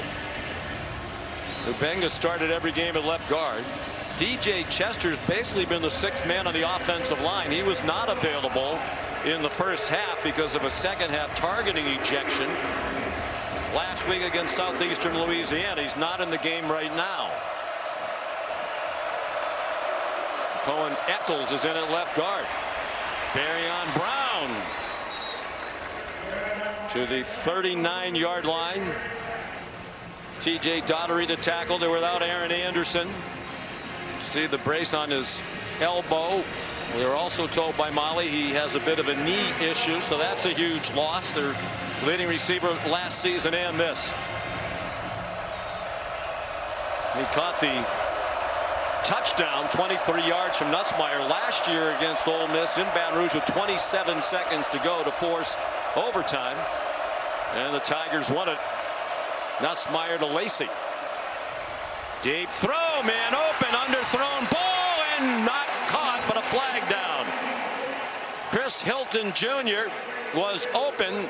If it wasn't underthrown, it's probably a touchdown, but they did get pass interference. Number 32. 15-yard penalty for the previous spot. Automatic first down. Well, that's a big development because in college football, it's only 15 yards from the line of scrimmage. And that's just a poorly thrown ball by Nussmeier. I mean, that's a throw a year ago he's making with his eyes closed. It's not difficult. It's one-on-one. Your receiver's 5 or 6 steps behind the defender. You got to get it to the back of the end zone and let him catch a touchdown. And just consistency with his accuracy has not been there this year. Whether it's the ab injury or this time, he's got to be tighter on the downfield accuracy. Chris Graves Jr. called for the penalty, the walk-off inside the 25-yard line. The freshman Berry gets stopped at the line of scrimmage by Will Eccles.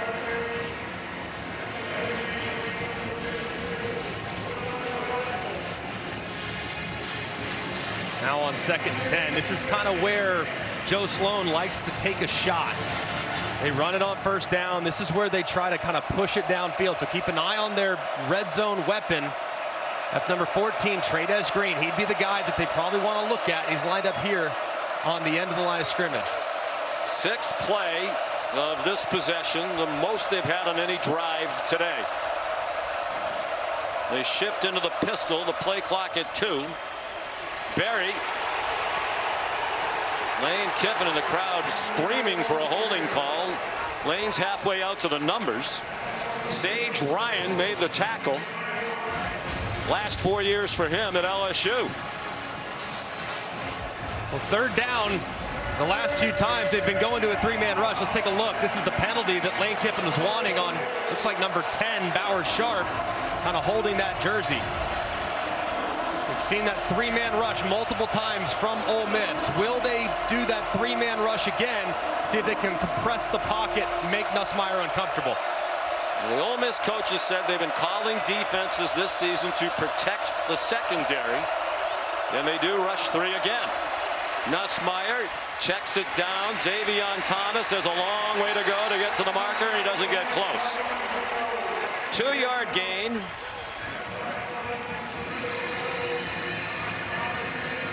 They got yanked down by Taj Chambers. That was a great tackle by Chambers in pursuit. Thomas so explosive and hard to bring down in space, and the fact that Chambers could chase him down is a big play. So here comes Damian Ramos. Excellent kicker. 51 career field goals, is 4th in school history, 10 shy of the record. This is a 39-yarder. He's made his last 5. Win not an issue. And he is money. Right down the middle, it's a 1-score game with 6:02 to go in the 3rd quarter. Ole Miss 17, Ryan Kelly's LSU Tigers 10. You're watching SEC All Day, presented by IHG Hotels and Resorts. We're back in Oxford, Mississippi. The quarterback comparison, Nussmeier just 129 yards passing. And those numbers could be better. The underthrown ball to Hilton cost them a likely touchdown. They settled for a field goal. They have been good at drawing pass interferences against their opponents. That was the 10th, which leads the country.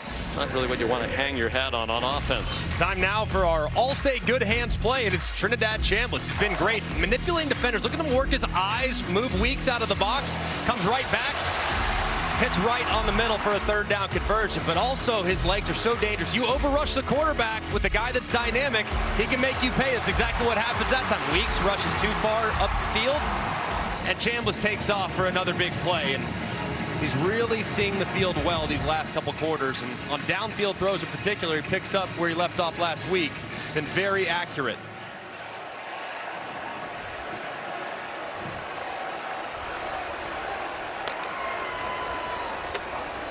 Deuce Alexander chopped down. Good tackle in space by A.J. Halsey. He's impressive again today. They get lined up quickly.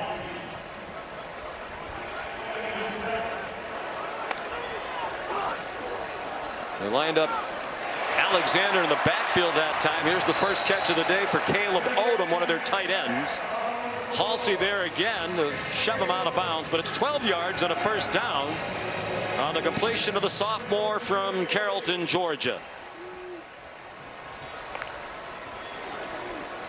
Design quarterback draw. The intermittent tempo is interesting. It was interesting speaking to Blake Baker yesterday. He said sometimes they go fast, and when they slow down, oftentimes it's because they are trying to steal, they being Ole Miss, the defensive signals. So Blake Baker said they changed their signals this week. Most of them are just one word, because in this day and age in college football, you have to line up fast. Lacey in trouble and wrestled down behind the line of scrimmage. Jamari Butler made the play. Now there are those talented transfers from Nebraska after 5 years as a Cornhusker. He's in his first year here. And this is a big down right now for LSU's defense, and it needs to be Harold Perkins for Blake Baker. He's the guy on third down that needs to make a play, and so far he's been pretty quiet throughout the afternoon. They haven't called his name much. Kind of a tentative four-man rush. And Winston Watkins the catch for a first down. He beat Mansour Delane in coverage. And a great job here, man. Zone coverage, you see a lot of space there to allow Watkins to kind of sit down on the curl, and the defender's late to close. Looked like Perkins was a spy on that play. Really not rushing, seemingly concerned with the Chambliss run game. Keywan Lacey, the ball carrier. This is where you got to be careful playing against Ole Miss. They kind of rock you to sleep a little bit with some underneath stuff, and then here comes some type of deception, some type of big play action, throw it over the top. This is kind of where you got to be very careful as a defense playing against Charlie Weiss Jr. and Lane Kiffin. 3.5 to go, third quarter. Ole Miss the ball, a 7-point lead. Chambliss rolls out to the sideline, up for grabs and picked off by P.J. Woodland. No flags on this one, and Woodland brings it back into Rebel territory.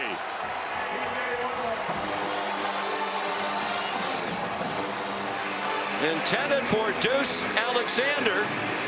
Woodland picks it off, his first of the season, and a 32-yard return. And what a big moment for LSU's defense, just needing a stop in the biggest way possible. And Woodland tight-roping the sideline. Looked like he did get both feet down in bounds and then started the return. That's great awareness there by the corner after the deflection to make sure he got those toes in bound before he initiated the return. Sophomore from Hattiesburg, Mississippi, back in his home state.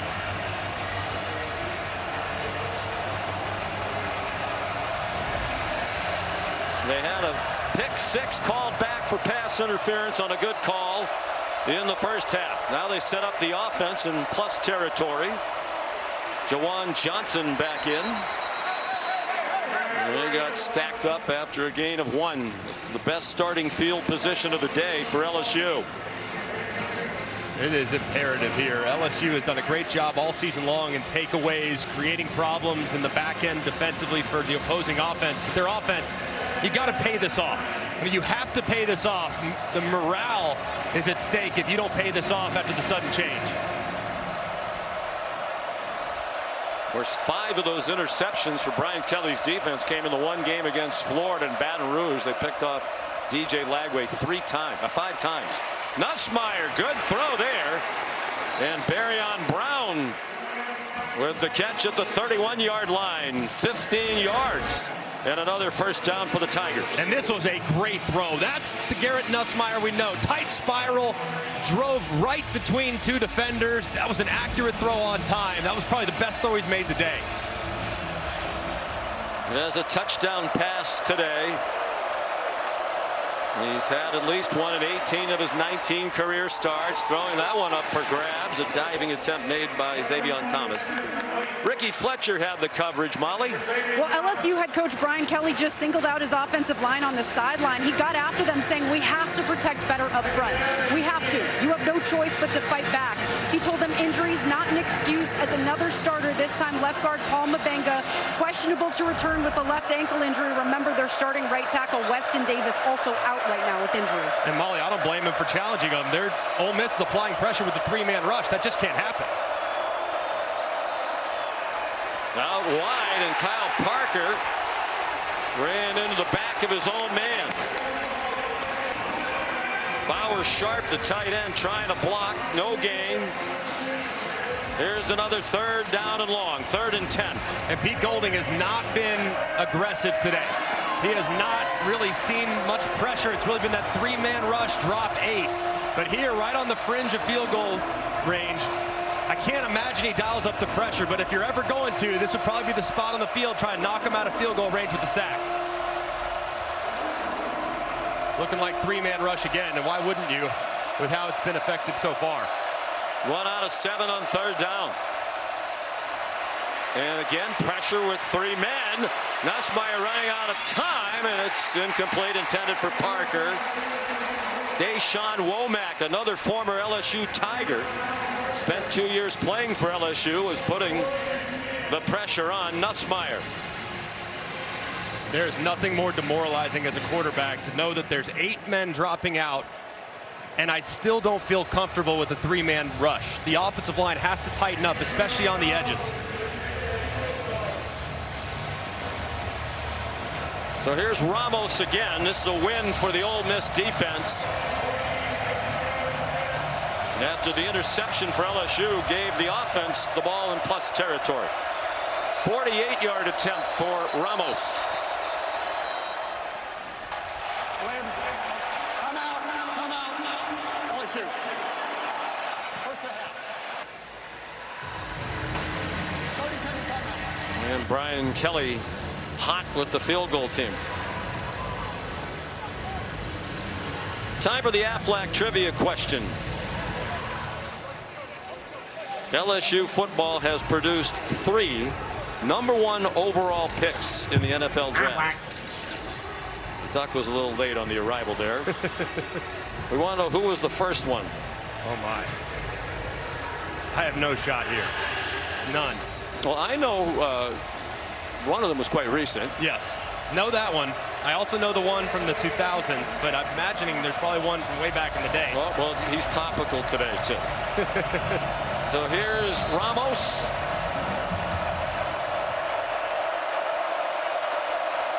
Again, virtually no breeze.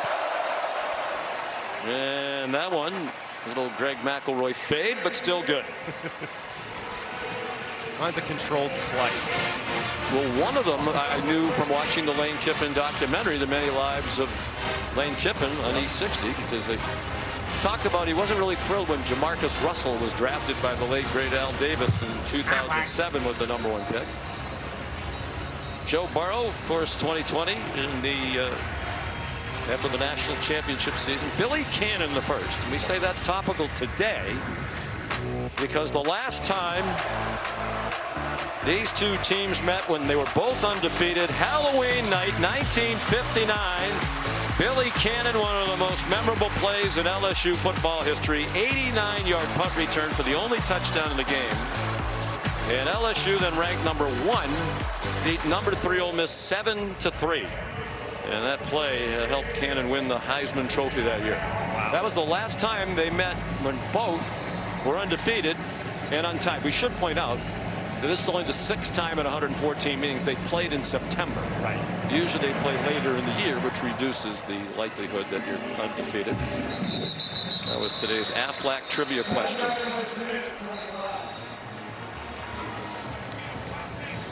Aaron Burrell, the touchback. Final minute of the 3rd quarter, and some game pressure on Trinidad Chambliss. You know, we saw the 2 games that Austin Simmons started, the first 2 of the year. We did the game at Kentucky where he got hurt. If I'm them and they're both healthy going forward, I'm at least going forward for a while with Trinidad Chambliss until he demonstrates he shouldn't be the man anymore. I would agree. And the one reason why he's been such an advantage for them is the quarterback run game and making great decisions. And let's see what Charlie Weiss Jr. does now to kind of get Trinidad Chambliss back into a good state of mind after the interception a moment ago. His first turnover as an Ole Miss Rebel. And he's trying to get it to Caden Lee. He got his feet tangled up with Tamarcus Cooley, and there's no flag.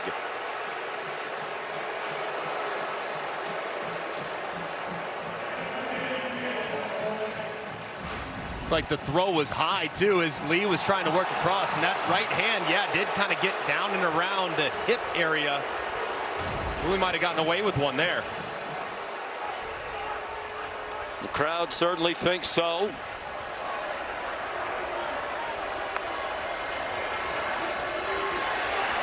Chambliss running away from West Weeks and throws, and a nice catch on a ball thrown behind him by Daquan Wright. And he's across midfield. They think he's going to be a high NFL draft pick to the Ole Miss coaches. And a tremendous catch on a 26-yard gainer. What a catch by Daquan Wright. Unbelievable. 6'4", 255, a big target. 243 yards passing now for Chambliss.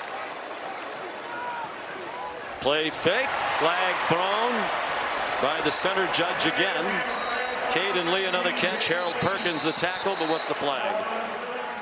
LSU folks signaling that it's against Ole Miss.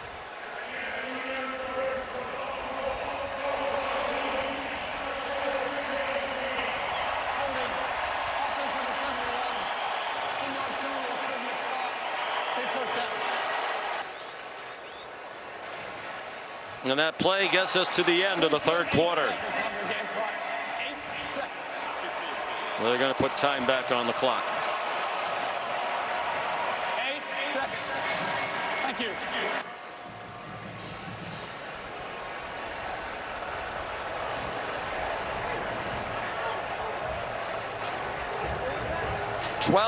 Ole Miss penalties. Now for 94 yards. That wiped out a good play. Brings the ball back to their own 41.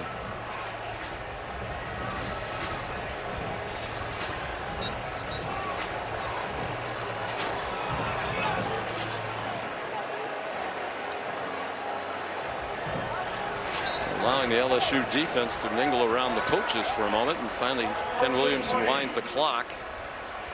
They don't have to snap it again, and they do not. Can we have those 8 seconds of our lives back? Time is a valuable resource, and that was not well spent. Terrific catch by Daquan Wright. ESPN's presentation of college football on ABC will return after this message and a word from our ABC stations.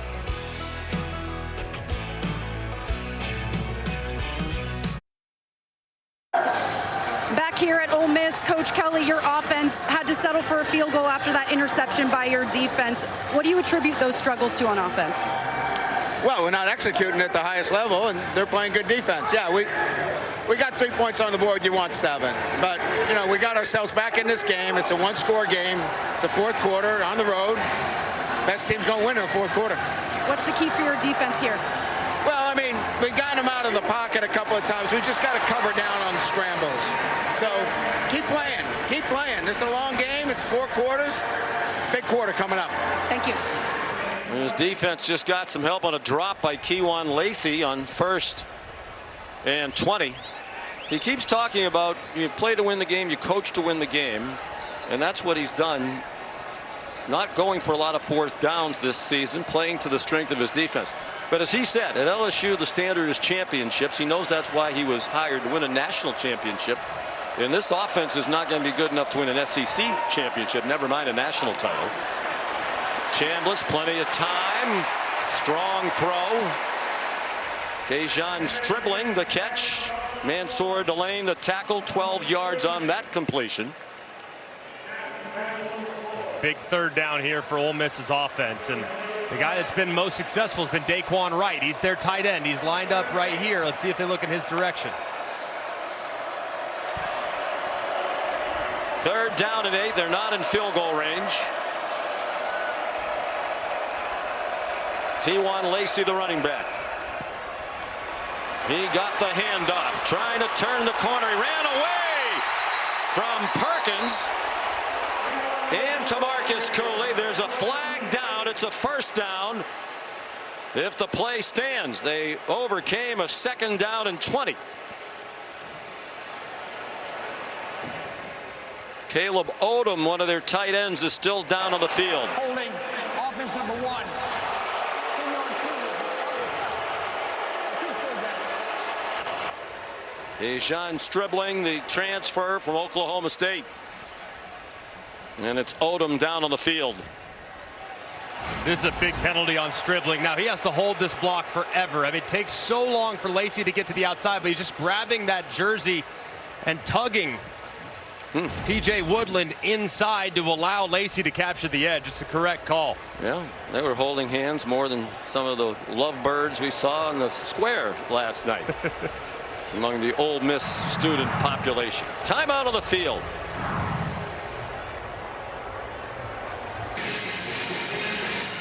Well, great SEC action continues here on ABC. When we're finished here in Oxford, we go to Athens. Gunnar Stockton and number 5 Georgia hosting 17th ranked Alabama. Georgia just 1-6 under Kirby Smart against the Tide. First time that they've hosted them between the hedges. That one win wasn't a national championship game. On 3rd and long, Chambliss, a beautiful throw and a diving catch by Wallace for the first down. On 3rd down and 14, they got 18. That is a big time throw by Chambliss. And how about the catch by Wallace? Amazing execution. He's had a terrific first year here at Ole Miss as Wallace felt he was underutilized at Penn State. Chambliss, sharp, Odom, another first down, and they're in field goal range. But they want the 7. This throw is off the charts. Anticipates it, threads the needle between a few defenders. Just can't throw it much better than that on 3rd and long.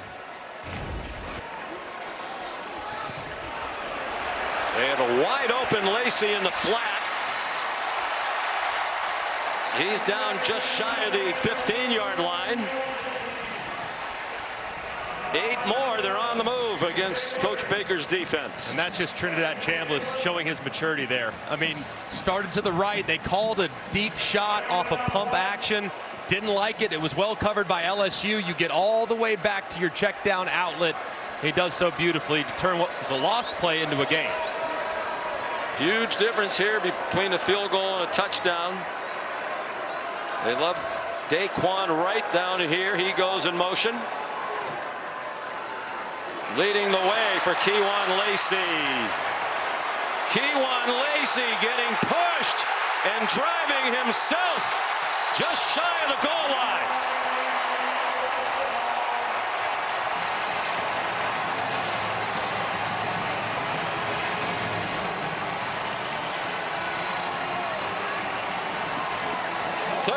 Yards, 1st and goal. Just inside the 3. Lacey trying to bounce away from Perkins, and he gets swung down by Tamarcus Cooley. There's Harold Perkins again, just making the huge play and forcing Lacey to the outside. You got to stay in between the tackles. Lacey does have a tendency to bounce it a little bit. So here, after you lose some yardage, you got to be careful with heavy play action, and they try to sneak those tight ends behind the defense. So keep an eye on the tight ends to the right-hand side of the formation.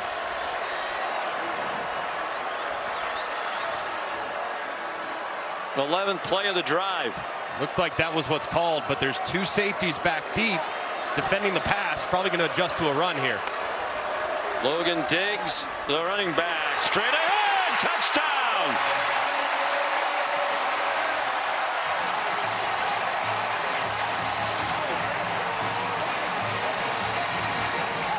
The former LSU Tiger with a huge score against his former mates.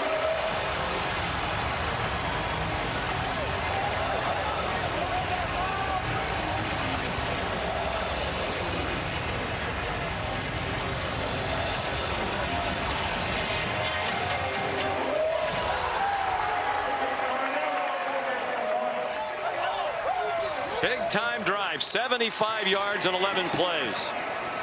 And Diggs his third rushing touchdown for Lane Kiffin. Carnero's point has made it an 11-point advantage. And the Rebels are feeling it. Upset-minded against these LSU Tigers right to the top 5. The push, the relentless effort by the entire offense leads to Diggs just a moment ago, punching it in to make it an 11-point game.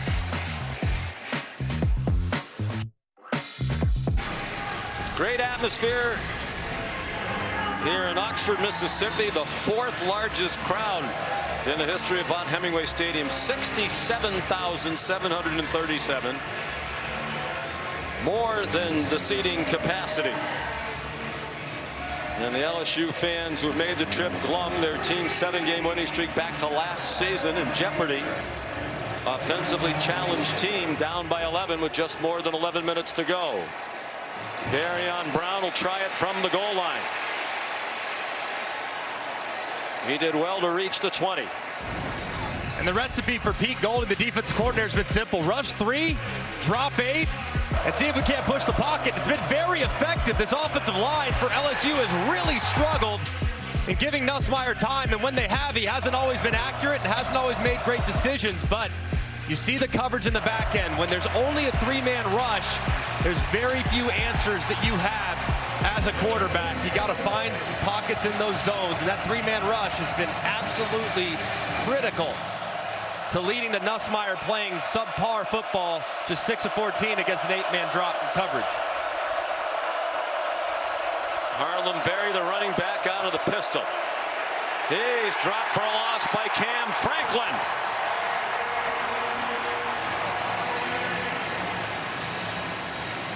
And against that defense, Greg, the lack of a running threat from Nussmeier really hurts, because you could run the ball with design quarterback runs if they're going to drop 8 all day. All day. And it really just the fact that the offensive line's not winning. They're not getting much push against that 3-man rush. Just 29 rushing yards today that's really, really underwhelming against this defensive structure. 2nd and 12. Brown the motion man. They're without Aaron Anderson, their top receiver. Kyle Parker the catch. Ricky Fletcher knocked him out of bounds. They still need 2 more on 3rd down. Brian Kelly said they hope for about 130 to 160 rushing yards per game. They know it's not going to be as much as a lot of other teams that run the quarterback a lot, because they're not going to get rushing yards. But they have 29 rush yards today. Johnson gets the 1st down. Under 10 minutes to go. That was really one of the first times today where it looked like the yellow helmets really moved the powder blue helmets 3 or 4 yards downfield. And there has not been much surge. You got to give tremendous credit to the defensive line of the Rebels up to this point. They haven't been aided by blitzes. They've just won up front, and they're why they have the lead right now. Playing without Caden Durham, their leading rusher, and he's had a tough time getting going this season as well. Nussmeier on target to Nick Anderson.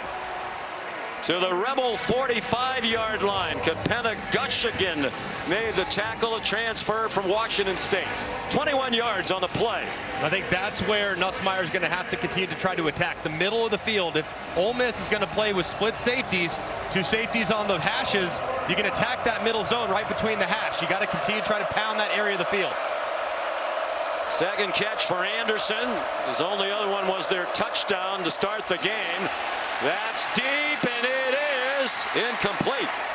Trying to get it to Chris Hilton with Ricky Fletcher in coverage.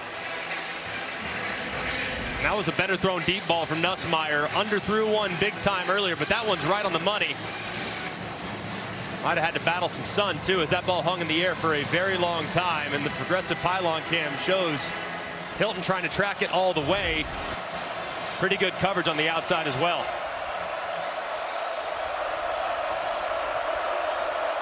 Caleb Jackson in at running back. More of a battering ram type.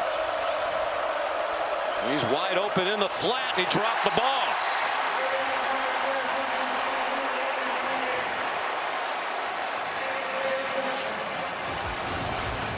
This one, they get a lot of room, and Juwan Johnson's their pass-catching running back. Ball's a little low, the one that he should have absolutely reeled in. If he does, he might have a lot of room.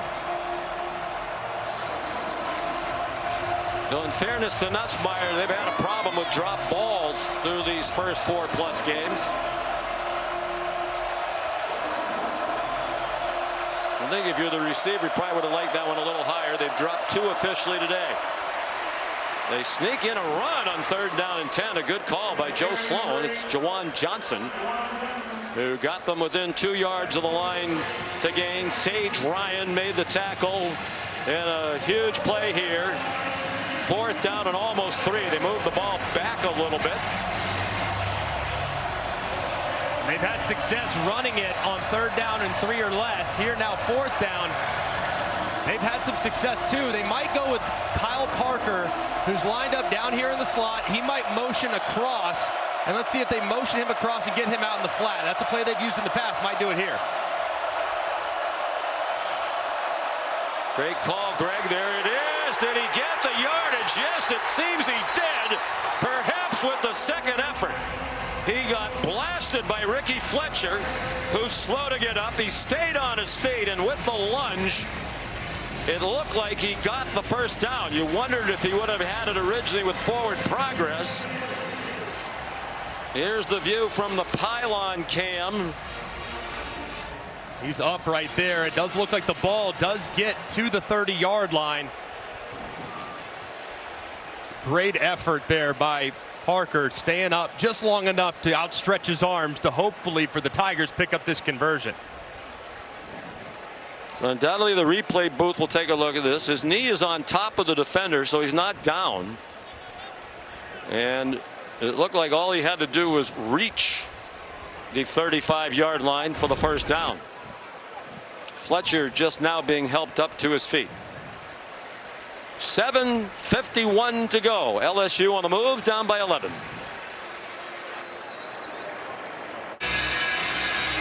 You see the red marker at the bottom of your picture. He needed to get just to the front of that 35-yard line, and he did. Confirmed to be a first down for LSU. 9th play of their drive, down by 11. Another 3-man rush. Nussmeier throws, caught far sideline. Bauer Sharp, the tight end. Close to the first down. They're going to give him 9, shoved out by Antonio Kite. The protection last few plays much better from this LSU offensive line. That 3-man rush is no longer getting home. It's giving Nussmeier plenty of time to survey the field.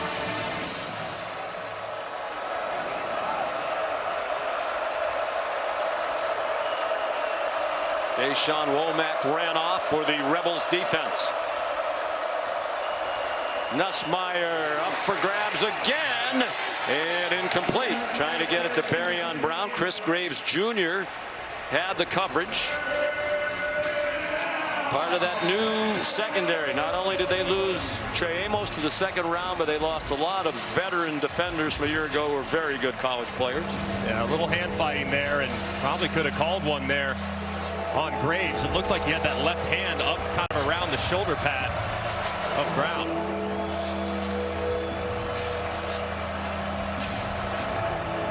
Anticipate run play here though on 3rd and short. Juwan Johnson, the running back, on 3rd and 1. They hand it to him, stutter stepping, and it didn't look like he got it. Will Eccles leading the way, an emerging star. They elected to throw to the end zone on 2nd and 1, putting pressure on the 3rd down. For a team that is challenged to run the ball, they're going for it on 4th down at about 6 inches.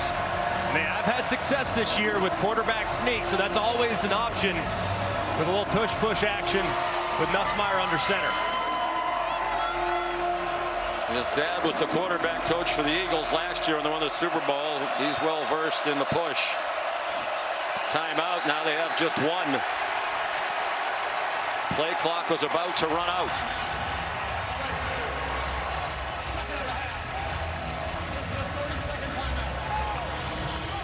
And Brian Kelly letting Nussmeier have it. Didn't want to use the timeout. Now only 1. Well, the play clock was about to run out. Looked like, too, there was going to be a defensive player right over the center, too, so that makes quarterback sneak very, very difficult. Lane Kiffin knew just how big that moment was, that those timeouts are like gold, especially when playing from behind. He knows just how big that moment was. Sloan on the other side, just what are you doing?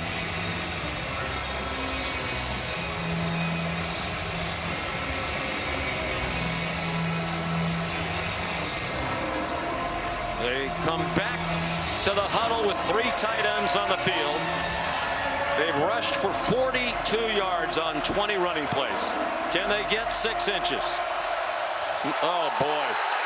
The right guard, Josh Thompson, jumped.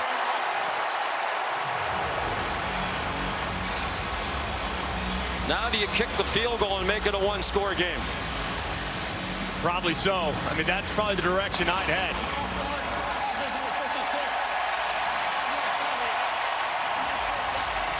Especially given how things have gone and get off the field down so far for LSU offensively. Just 2 of 11 on 3rd down. Of course, did have the 4th down conversion a moment ago.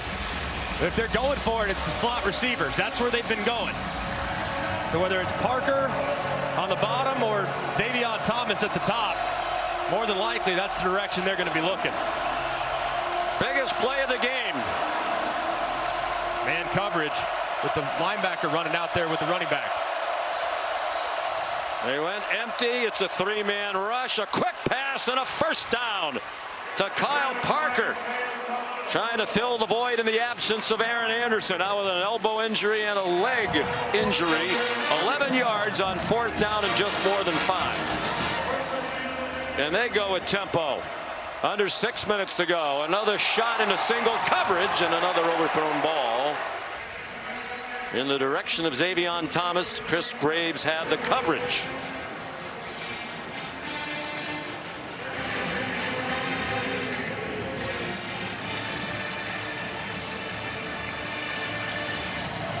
In comes Trades Green, now 14. The tight end at 6'7". He's the red zone weapon. So anytime they get down here in the 20s, you got to assume he's going to be the starting point for any progression Nussmeier's going to go through. They motion Johnson out, and with 3 men, they get to Nussmeier. 2nd sack of the game for Ole Miss. This one from Deshaun Womack, the former LSU Tiger. And you referenced it, Sean, just a 3-man rush. It can't happen. He goes right around the right tackle, Kern. Doesn't hardly touch him, and Nussmeier's got nothing that he can do, just has to eat it and live to play the next down. Fortunately, he hung onto the football, almost fumbled it.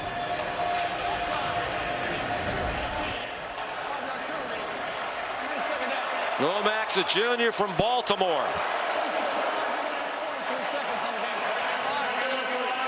What a break. It looks like they called Womack for offsides. Got just a little early start, so wipes out the sack, and now it's 2nd and 5. Huge break.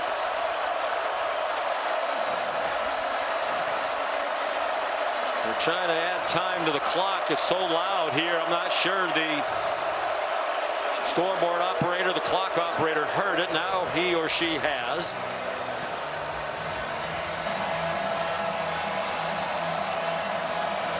Fourteenth play of the drive. They've had it for nearly 5.5 minutes. Harlem Berry inside the 6-yard line.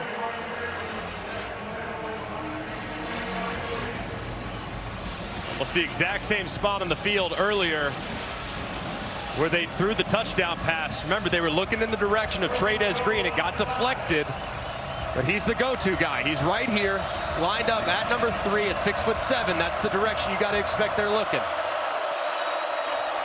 Berry again, touchdown! Harlem Berry, his first collegiate touchdown, and what a drive by the LSU Tigers. 80 yards in 15 plays in 6 minutes and 4 seconds, and they'll go for 2 now to try to make it a 1 field goal game. Go for Dose, brought to us by Dos Equis. Looks like Nussmeier's trying to talk to the official and wants move the ball on the left hash mark. Yeah.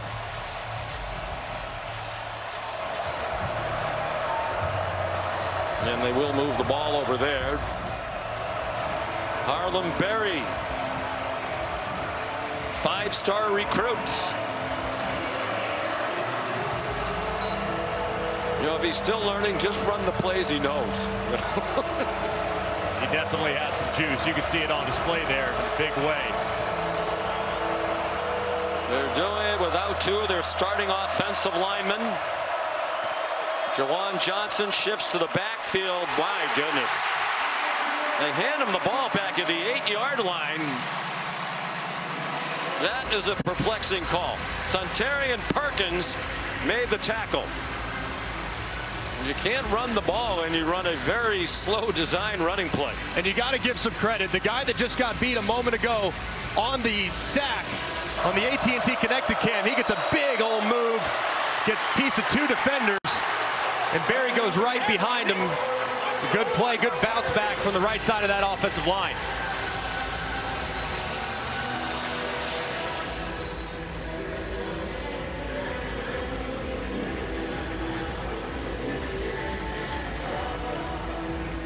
Just a huge stop, and I'm kind of puzzled by the decision on the 2-point conversion with how things have gone through the air. You got to trust your quarterback there, 5th-year guy. I know you just ran to the end zone, but the likelihood of doing it twice in a row with that defensive line, how they've played, seems incredibly unlikely.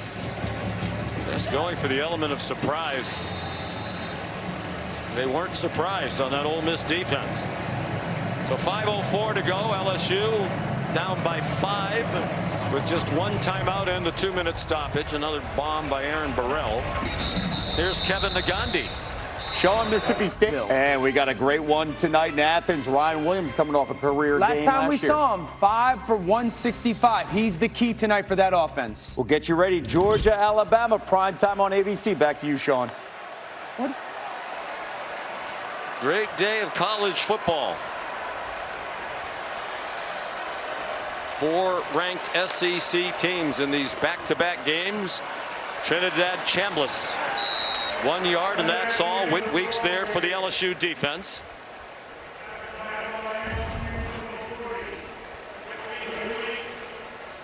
Numbers alarming. Just amazing what they've been able to do against this elite defense, but especially on 3rd down. And that's been so critical. The way Chambliss has been able to deliver the ball in tight coverage and just keep the chains moving. Big edge in the yardage. The 14 penalties for 109 yards have really hurt Ole Miss. Their -1 is Ole Miss in the turnover margin. Usually they go fast, but they'll go slowly here with the lead. Chambliss, lots of running room, and he slides down. They'll spot it at the 37-yard line with a first down, an 11-yard run. And so much, you cannot overrun the quarterback. It just allows way too much room for Chambliss. The entire right side of the LSU defense gets pushed upfield, which allows plenty of space for Chambliss to take off. And he will kill you with his legs if you're too aggressive with your pass rush.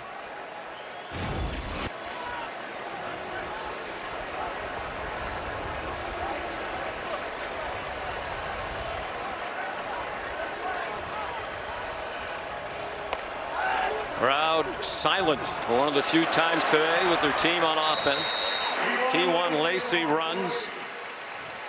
And that timeout they had to use a moment ago, much to the aggravation of Brian Kelly, is looming large. Every single timeout worth 40 seconds.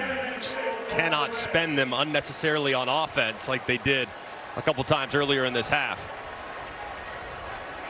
And if and when they get it back, they'd have to go the length of the field without Aaron Anderson, who you saw on the sideline, their top receiver. 294 through the air and 67 on the ground for Chambliss. Lacey almost off to the races. Another touchdown saving tackle by A.J. Halsey, the senior from Houston, Texas. 17 yards for Lacey. And the run game's all about numbers. You got 3 guys, means you got 3 perfect blockers to the left-hand side. There's absolutely nothing you can do. There's short numbers. Ole Miss recognizes it, and they take it out the gate for another big play. Thank you.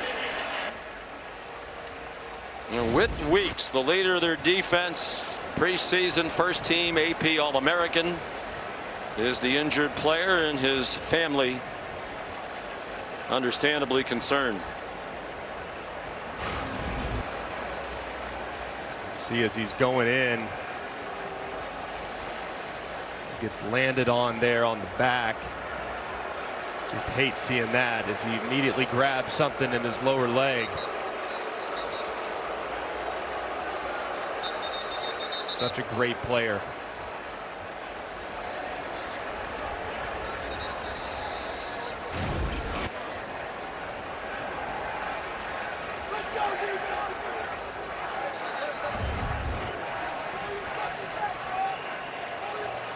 Weeks trying to walk it off on the sideline. They'll have to play at least one play without their best defender. 20-year-old from Watkinsville, Georgia, near Athens, where his dad played, from the University of Georgia. Well, they've gone 33 yards in 4 plays, moving the ball and effectively running out the clock.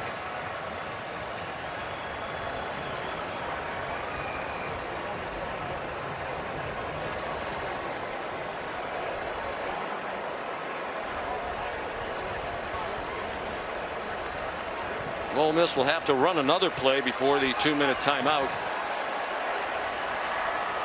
It'll be interesting to see if Brian Kelly uses that timeout shy of the 2-minute warning after this play. 2-minute stoppage. Kewan Lacey delivered a blow to Harold Perkins at the end of the run. Coach Kelly's not going to stop it, and that takes us to the 2-minute stoppage. 7-game winning streak for LSU in serious jeopardy. Ole Miss trying to run out the clock with a 5-point lead in front of a huge crowd.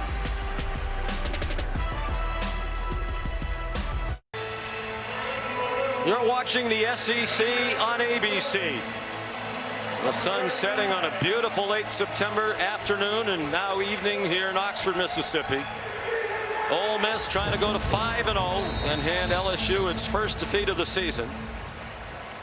Brian Kelly's team down by 5 at the 2-minute stoppage, and Ole Miss has its 2nd down and 7 at the Tiger 39. Just 1 timeout left for LSU.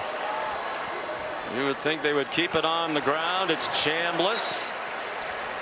Brian Kelly will use his last timeout as Chambliss made it to the 36-yard line.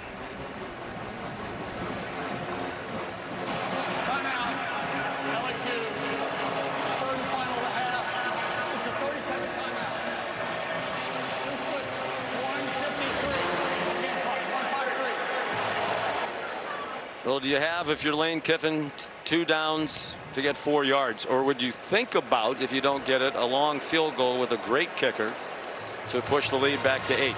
I would feel much more comfortable at 8. I think you run the quarterback here with Trinidad Chambliss. You're already in field goal range at this point, assuming no significant lost yardage on this play. I think we see probably the exact same play we just saw a moment ago. Little read quarterback power with Chambliss working right to the middle of the defense.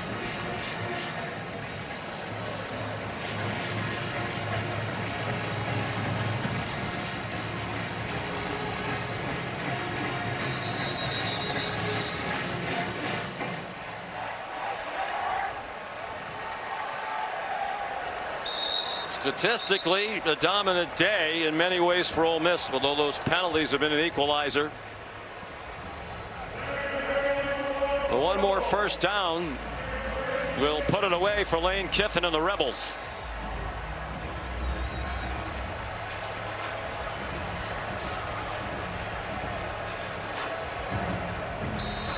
They're 8 out of 15 on 3rd down. It's another big edge they've had. LSU's just 2 for 11. You would think it would be Chambliss or Lacey again. Or Deuce Alexander in motion. He's a decoy. Chambliss stumbling as he tried to turn the corner. Did he go out of bounds? Yes, he did. Oh my goodness. Stops the clock with 1:47 to go. And that's a big mistake. And Lane Kiffin obviously showed some frustration there on the sideline the second he did it. I know he's trying to get that first down, desperately trying. Lane's almost yelling at him like, get down. It looked like Lane was pointing at the ground as if to say, stay in bounds. He's an experienced quarterback. He should know better than that. Started all year last year for Ferris State. Well, no field goal. The offense is still on the field. It's set up to be a direct snap to Kejuan Lacey. At least try to get him to jump off sides if he can. And now Lane Kiffin is going to use the timeout. Timeout. Ole Miss. First of the half. 30-second timeout. Lane just can't believe that Chambliss, who's been so good in all 3 games as the starter, ran out of bounds with LSU out of timeouts under the 2-minute stoppage. What would you do now? Now, I've always kind of been the belief, like, you let your offense win it, but 4th and 3 to me feels like a heavy lift. I think I'd probably kick the field goal here and just hope that my defense, who's played so well throughout a vast majority of this game, can anchor down and not give up a long touchdown drive. Well, Carnero is an outstanding kicker. 1 for 1 today. Over the last 2 years, last season at Western Kentucky and here now at Ole Miss, he's made 29 of his last 31. And he has a big leg. 54 yards his career long. He did that last week against Tulane. In his career from 50 plus, he's 7 out of 8. And as we said earlier, the only miss at Kentucky off the upright with plenty of distance. Keep an eye, if they do run a play, I think it'll be this guy right here, Daquan Wright, working in the flat off play action. On 4th and 3, it's Wright, and he's wide open. He should just go down in bounds, and he does. Great call, Greg, and great call by Lane Kiffin and Charlie Weiss Jr. 20 yards to put the game away.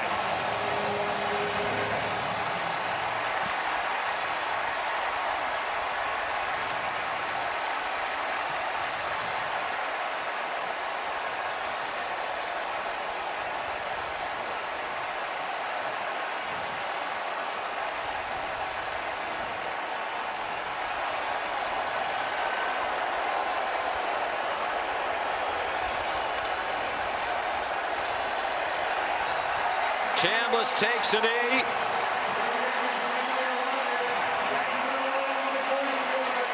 Another 300-yard passing game for Trinidad off the 307 last week against Tulane. 314 today. And he's also rushed for 71 yards. Just a tremendous performance. And I'm telling you, this LSU defense is the real deal. And it was highly impressive to see a young man who has now stepped up in competition from D2 Ferris State to go to the highest levels of football and deliver this type of performance. Tremendous stuff. They'll have to snap it one more time. And what about LSU? Garrett Nussmeier, the leading contender for the Heisman Trophy for many starting the year. He hasn't been very good, but it's a new offensive line. They lost 4 starters. They can't run the ball. At some point, LSU's got to find some balance offensively, and they got to get Garrett Nussmeier playing up to his potential. If they do, they're still remarkably dangerous, but a lot to clean up on the offensive side.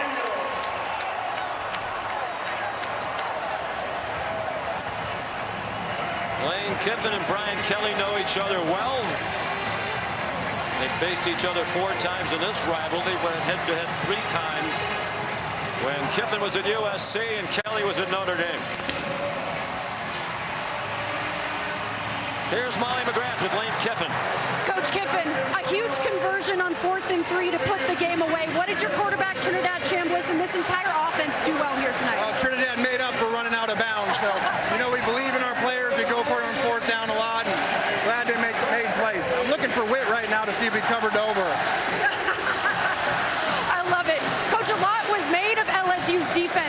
into this game. What kind of statement did your defense make in this one? Well, LSU has a great team. They have great players. That's one of the best rosters in America. And it was a tough game, like these games always are. Luckily, we've been able to win the last 3 at home, and they kept this rivalry alive, so we'll see them next year.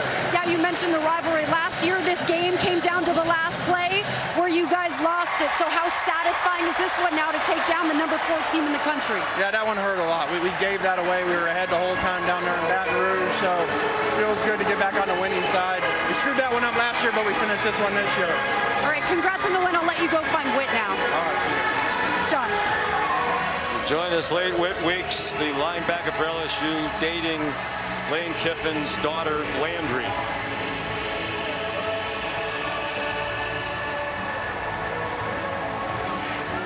They'll party all night. They're in one of the great party college towns in America, where Lane Kiffin continues to build a powerhouse. They beat LSU 24-19. For Greg and Molly, Sean McDonough, so long from Oxford. Back to the studio we go.